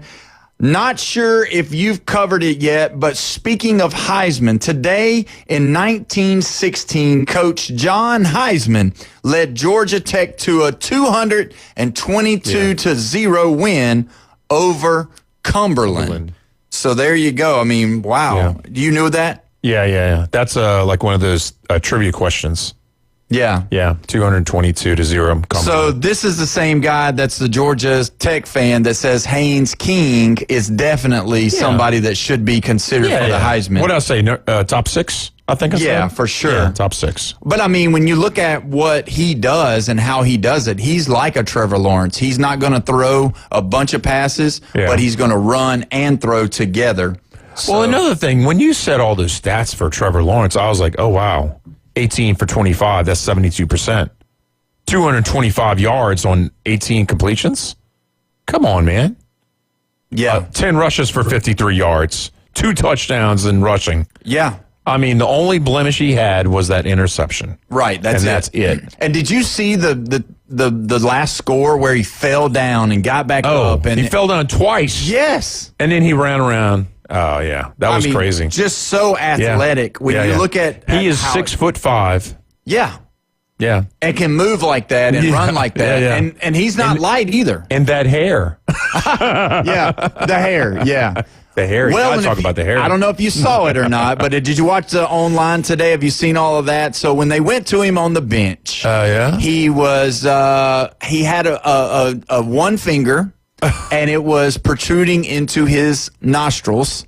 And he was picking his nose, basically. He's picking a winner. And he got it. He got it. He got the winner for sure because he had just led his team to victory. And what way to celebrate than to get old slobber knocker out of your nostril? He's a golden boy. The golden boy. That's what you should call him, not Sunshine. Forget that. Yeah, he's the golden boy. Sunshine just seems a little unintimidating to me. That name. Sunshine. It's like, what's next? Rainbow or unicorns? I mean, come on. Well, the reason why you call him Sunshine is from Remember the Titans. That's who they called Ronnie Bass, the quarterback that was running touchdowns. He's no Bobby Boucher. Yeah. So that is your favorite. I mean, it has to be, right? What? That's your favorite football movie? No. Waterboy? No. What? No.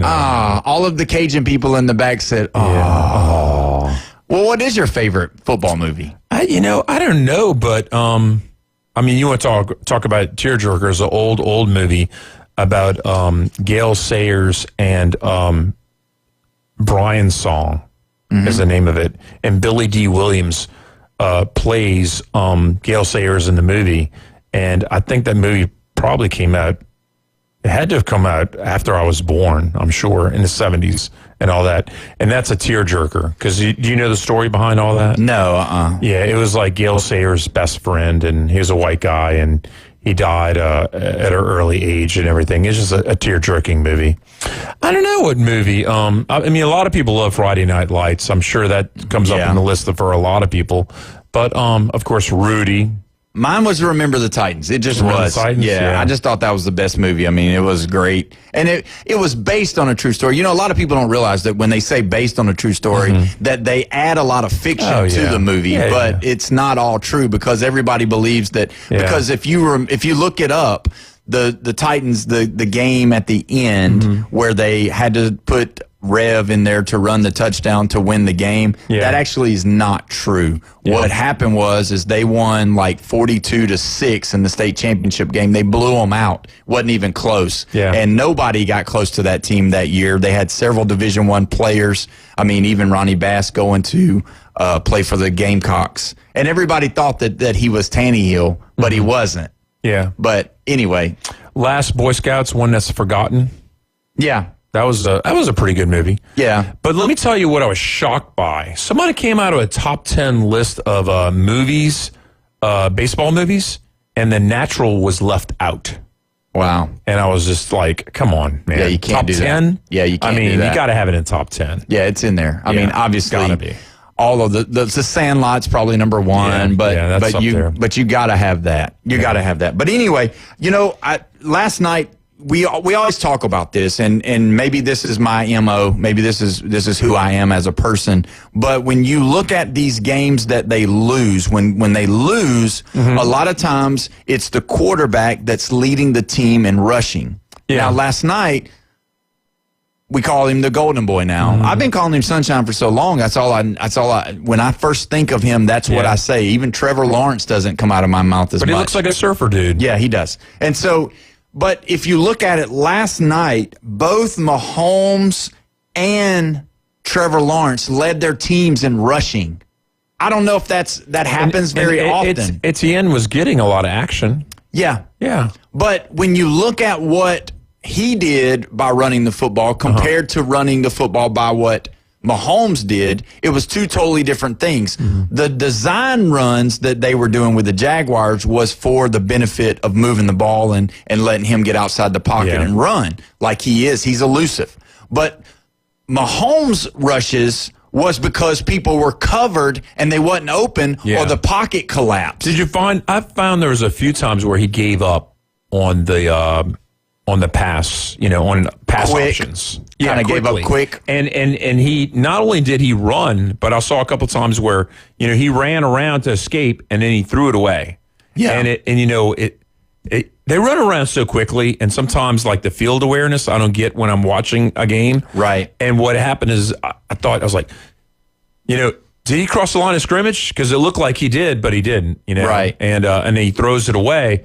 But, some good quarterbacks, they have to know when to ditch a ball because they're either going to get sacked for a loss or they're going to throw an interception. And he's got that elusiveness to where he doesn't give the game away by throwing interceptions when he's doing stuff like that. Yeah. And you got to remember now, there's been times where he stretches a play and he's had some injuries. You remember his ankle. Yeah. Are you tired of seeing the Chiefs do that?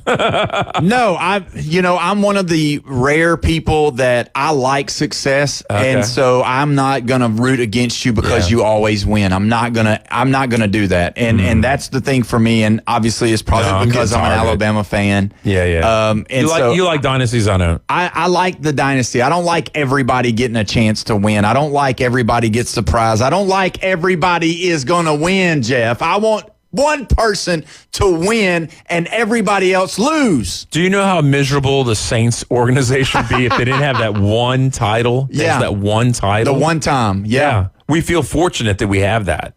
Yeah, and it was like it was destined because of having Katrina, and that was the way back later. 4 years later. So, and I'm all for it. But, man, we're probably going to have to get the trash bags back out for the Saints because it is getting ugly down there, which they won. They won, but come on. How many games are they going to really win this year? 2. Okay, well, you got one more chance to wear your New Orleans shirt and not the paper bag. And now, who was it? Chef Ross said, who was playing the Patriots, I think it was? I guess it was, and he said, this is the best chance they have to win a game. And I was like, no, it's not. Yeah. I thought this was one of them. Yeah. And the Jets is another one. The Jets are, they're going to be another one. Now, they could they could squeak one out against the Falcons because the Falcons haven't looked great. Or Carolina. They're so it just really depends on what team shows up because the Falcons, sorry, Bone Crusher, the Falcons can be kind of, bipolar. They can look good, look bad, look good, look bad. And so really the Saints have the opportunity to win 2 games, really. Oh, well, actually, we have the Titans and the Bears also on the schedule. I don't see you beating the Bears. I could see you beating the Titans. I think the Titans are getting a little bit better. But I think with their win, it was kind of disguised by the Cardinals being that bad and doing what they did to end the game. Yeah. So, but getting back to this game last night with the Chiefs and the Jaguars, I know we spent a lot of time on it, but when you look at how they played, it just didn't really look very good. The Chiefs, they didn't have some moments that they normally have that I was looking for, and maybe we are spoiled with seeing what the Chiefs always do, especially when the game is on the line. So Colin Cowherd said that he can see this team, the Chiefs, going 8-9 or 9-8, and I know they have a pretty tough schedule. But I'm not just selling on the Chiefs just yet. No. I think they're going to get to double-digit wins. I'm not selling on it. And then the Jags, I'm going to kind of stick with these next 2 games. And then the bye is going to help them out. And then they're going to have a lighter schedule in the second half of the season. Whether they can win a division, because the Colts are there.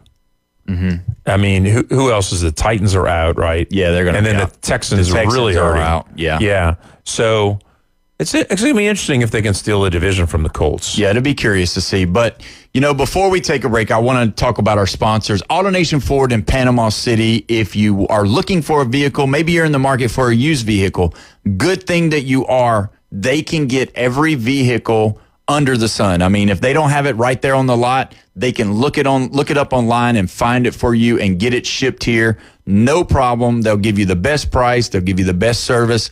Don't forget to go over there and see those guys at AutoNation Ford in Panama City. Also, if your vehicle needs some shine, needs some touch-up, every once in a while, us older people, we go get touched up. Jeff, he might touch up his hair, or Bone Crusher, he might touch up his eyebrows, or me, we might touch up my whatever. Either way, but you might need your vehicle to be touched up. Go see those guys at Recommended Collision Center. Maybe you got a ding, a dent, a scratch that needs to get taken care of. Go ahead and get over there with those guys. Brandon will take care of you. He'll get you fixed up. All those guys over there know exactly what they're doing. They do insurance work. But the great thing is they're not corporate. They're a locally owned business. And that's important because they know how to treat locals as well. So go see those guys over at Recommended Collision Center. And if you've noticed something different, we've got a new microphone stand. We're going to be broadcasting some new stuff coming up next week. So if you're a sponsor and you want to be a part of this growing show, we got some ideas coming up that maybe you want to sponsor the microphone. So we'll be doing that starting next week. So either way, we appreciate it, and we were coming back talking about more football. You don't want to miss it. You're listening to the Sports Blitz with Paul Wilson here at 104.3 ESPN, Northwest Florida.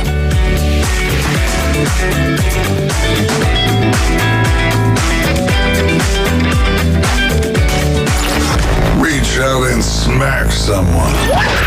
Call or text now. 850-215-6290. The Red 17 Studio Line. ESPN Northwest Florida. The Dan Patrick Show.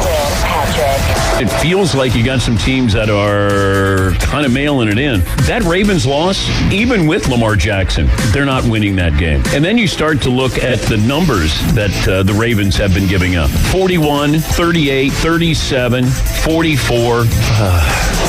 It's the Dan Patrick Show, weekday mornings from 9 till 11.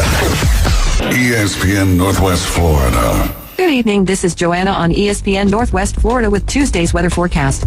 Mostly clear tonight with a low near 75 and a wind 3 to 7 miles per hour. Mostly sunshine tomorrow morning, a light breeze and a temperature of 83. Slightly hotter in the afternoon and evening around 86 with some sun and a wind around 8 miles per hour out of the northwest. Partly sunny Thursday and quite warm around 84. This forecast is brought to you by Earthworks of Northwest Florida, Mid-South Lumber, the best little lumber yard in Panama City.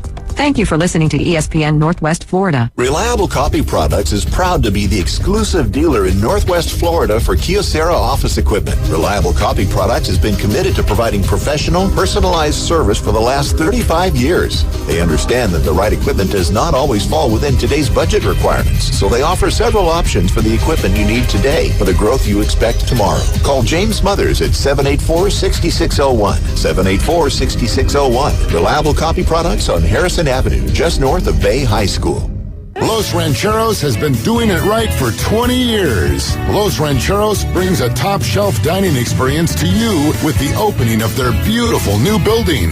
Watch all college and pro games on Los Rancheros' 14 large-screen TVs with great drink specials daily from 2 to 5 and during all the games. Los Rancheros, the place for live sports and great food on 23rd Street between Jenks and Harrison.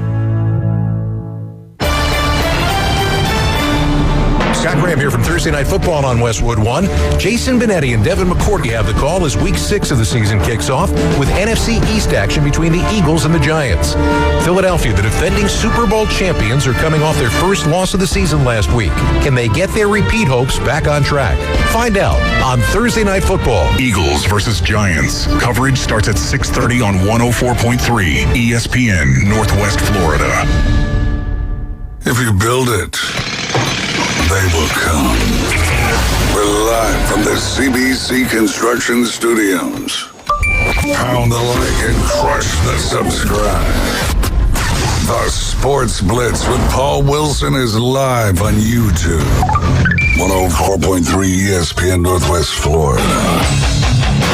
Welcome back. You're listening to the Sports Blitz with Paul Wilson here at 104.3 ESPN Northwest Florida. Don't forget, you can call in, you can text in on the Red 7T's phone line, 850-215-6290. You know what? We've talked about it. Usually on Tuesday, Taylor Devers from the Chop Chat Norvell Central is here.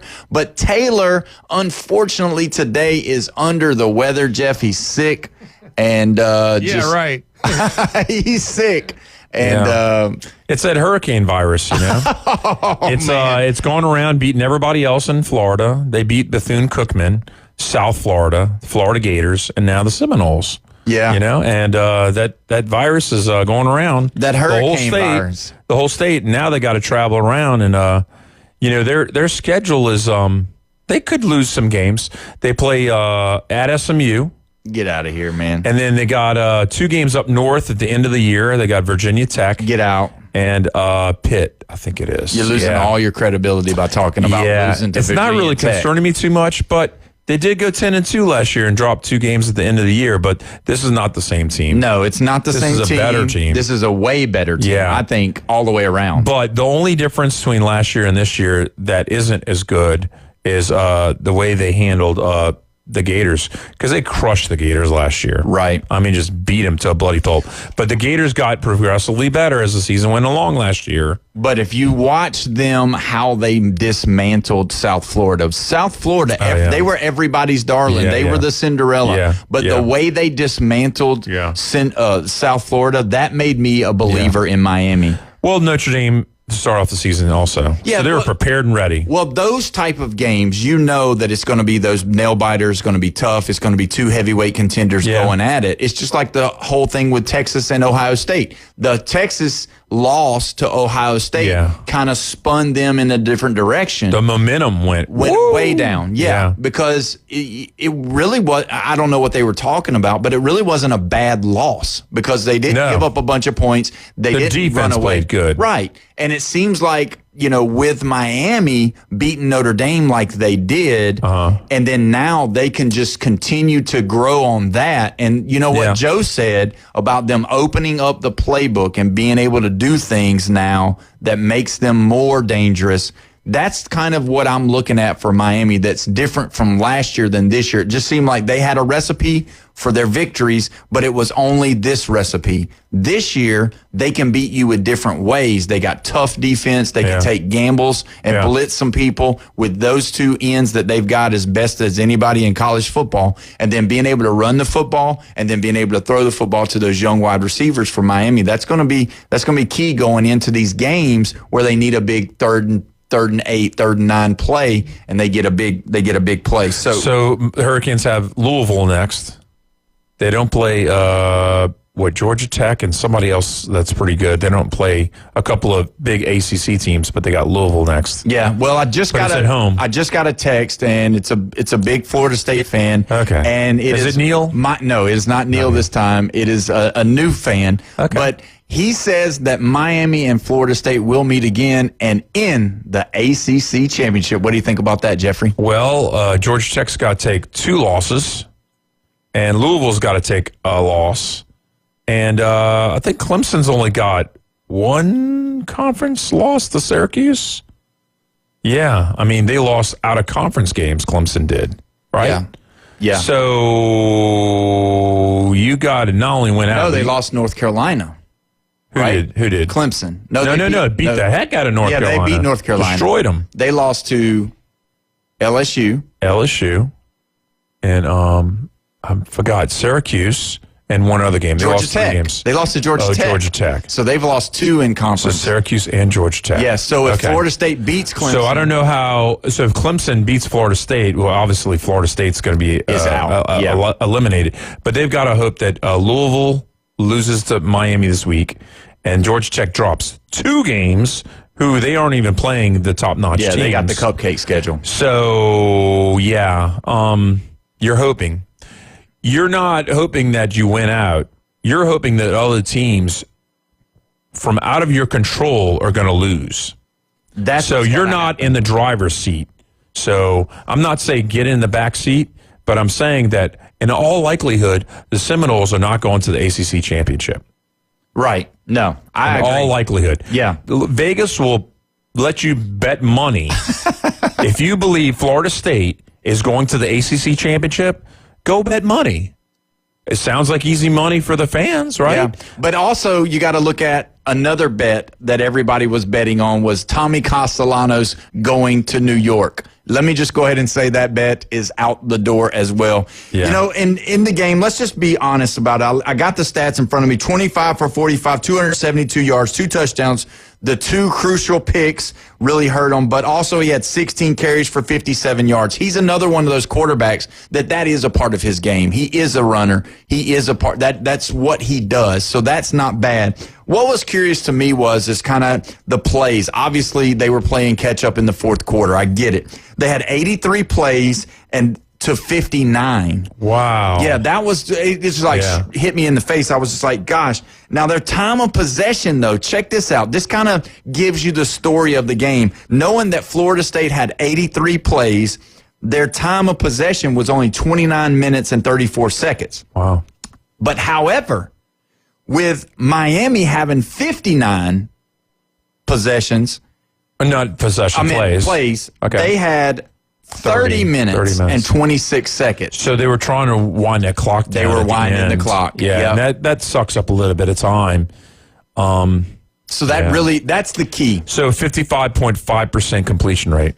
So let me ask you this. That's not good. Let me ask you this. So you got Pitt coming in, and I've talked to some Florida State fans, and they're a little bit worried about Pitt. And it's at Doak Campbell, but Pitt's not that good, and I don't understand. I just don't understand that they just. I guess they believe in what's his name, what's the coach's name, Barduzzi or whatever at Pitt. Yeah, Sam Parduzzi or somebody. Is that the guy who left Wisconsin? No, he's gone. No, he's there. So let me ask you this: if they drop this game here at Doak to an unranked, not very good Pitt team, is the seat of Mike Norvell going to start warming up again? And the 2-10 plus what they did here is what I'm saying. Well, is the Bama victory, did it save his job completely, and that there's no matter what's going to happen this year, is that seat not going to get a little bit warmer if they throw this game to Pitt? It'll get warm, but if they went out, it's all irrelevant. It's all over. It's all irrelevant that if they finish 9-3. Right. He's okay. He's okay with 9-3. What isn't he okay with, though, is the question. Because it depends how it goes down. Who's it to? 7-5, he's out. 7-5, he's out. 7-5, he's out. Yeah. So let me ask you this. The standard's too high. Let me ask you this. Will it have any bearing that Arkansas got rid of Pittman and put their offensive coordinator into the interim head coach role. Yeah. If Petrino wins at Arkansas, not going undefeated or anything like that. Yeah, just wins a couple of games they weren't supposed to win. Wins like a LSU. few games, beats somebody big like LSU or something Missouri, like that. Or Missouri. If the Florida State people that make the decisions on the coach, if Florida State goes to 7-5, if they go down, will we see Gus Malzahn step into the same role that Petrino did for Arkansas? Because don't forget, who said at the beginning of the season that was probably going to happen? That was me. Yeah. And I still feel that way. I don't think it's going to happen. I still feel that way. But also, the 7-5, I mean, he'd have to drop down to 4-5 or 5-5 in order to get canned before the Gators game and Gus Malzahn actually have the option of stepping in and, I don't want to say practice coaching, because it's almost like an audition, right? Yeah. When coaches get fired mid-season, then the other person has like an audition to win. That's exactly what it is. And Coach Orgeron was victimized. He was stripped of the USC job when he was doing such a great job in turning the year around. And then, and then we know what happened later on. Yeah. They built an LSU team for 1 year to win it all. But you also saw what happened to USC as well, going with Sam Helton, and it didn't work out. Yeah. It didn't work out. And then they got Sarkisian. Yeah. But either way, when you look at this Florida State team, they've got to bounce back. Don't you agree? I mean, you got a two-game losing streak. Yeah. You've got to bounce back. It's got to be something. You've got to bring some life back into the fan base. They were pumped up. They were ready for Miami. And Miami, I mean, really for 3 quarters walked the dog on them. And it really... The score doesn't really tell the tale. No, it doesn't. And that's the biggest thing for the fans moving forward, is that they want to make sure, because obviously a lot has got to happen, and not to say that it can't, but a lot has got to happen for them to even be mentioned in going to any kind of ACC championship, and definitely any way of getting into the college football playoff. But they've got to start winning football games again, and this is a great way to win. I don't think there's going to be any problem though this weekend. I'm not concerned one bit with Florida State playing Pitt. I know that some of the doubters are saying stuff, but I don't have any doubt that they'll lose to Pitt. Well, the Yaysayer, if they really believe that the Seminoles are who they think they are, they should bet on this game then, and they should send the ticket or the screenshot of where they bet for the Seminoles. If you're that kind of fan and you have that kind of positivity in your team, bet on them. If you have a gambling problem, call 1-888. That's right. Hey, Admit it. let me before we go to, we're going to have to go here soon, but I wanted to say that Neil Rivers, he is listening, and you mentioned his name. Hey. He said, "I'm glad to know that I'm living rent free." He said in y'all's head, mentioning my name, and I'm innocent. He said innocent. Yeah, that's innocent great. From the delusion that y'all are on a winning streak when you aren't. It's so funny. Hey, Neil, to me. I'm for you, buddy. Neil, that was awesome, man. I thought that was great. You're living in Jeff's head. We can tell. Go ahead, Jeffrey. What's funny is that, just as soon as they discount all the Hurricane stuff, because he ain't done nothing in 24 years, never won an ACC championship, then he's going to start talking about, and we beat LSU back-to-back years 2 and 3 years ago. It's like, you're going back in the past. I mean, told the Hurricanes not to go back in the past, but here we are. Yeah, but either way. So Neil needs to put money against the Pitt Panthers. He needs to do it this weekend. Yeah, if he does. Straight up. I don't care. Yeah. Don't even go to the spread. Just put a whole bunch of money on just the Seminoles winning, and that proves what kind of fan you really are. Yeah, put your money where your mouth is. Isn't that where it says? Exactly. That's it. Do it. Well, and that's the thing, Jeff. You got to put your money where your mouth is too. Yeah. So every day, every week, from the now on, you got to put your money on the LSU Tigers. Yeah, we got Gamecocks this weekend. Yeah, that's right. Either way, we're done for this Tuesday. Thank you so much for listening. We will be back stronger than ever on Wednesday, tomorrow. Can't wait to be here. You've been listening to the Sports Blitz with Paul Wilson here at 104.3 ESPN Northwest Florida. We'll see you tomorrow, everybody. 104.3 ESPN Northwest Florida. The Coach James Hale Show. And do me a favor, there's a Chinaman running around. He goes by the name of Win One Soon. If you find him, catch him, hold him, call me, let me know, and I'll come pick him up, all right? I'm ready to listen to these experts make these picks. And listen, if I wasn't already bald, I would have pulled all my hair out. Weekday mornings 7 to 9 on 104.3 ESPN Northwest Florida. Good evening. This is Joanna on ESPN Northwest Florida with Tuesday's weather forecast. Mostly clear tonight with a low near 75 and a wind 3 to 7 miles per hour. Mostly sunshine tomorrow morning, a light breeze and a temperature of 83. Slightly hotter in the afternoon and evening around 86 with some sun and a wind around 8 miles per hour out of the northwest. Partly sunny Thursday and quite warm around 84. This forecast is brought to you by Earthworks of Northwest Florida, Mid-South Lumber, the best little lumber yard in Panama City.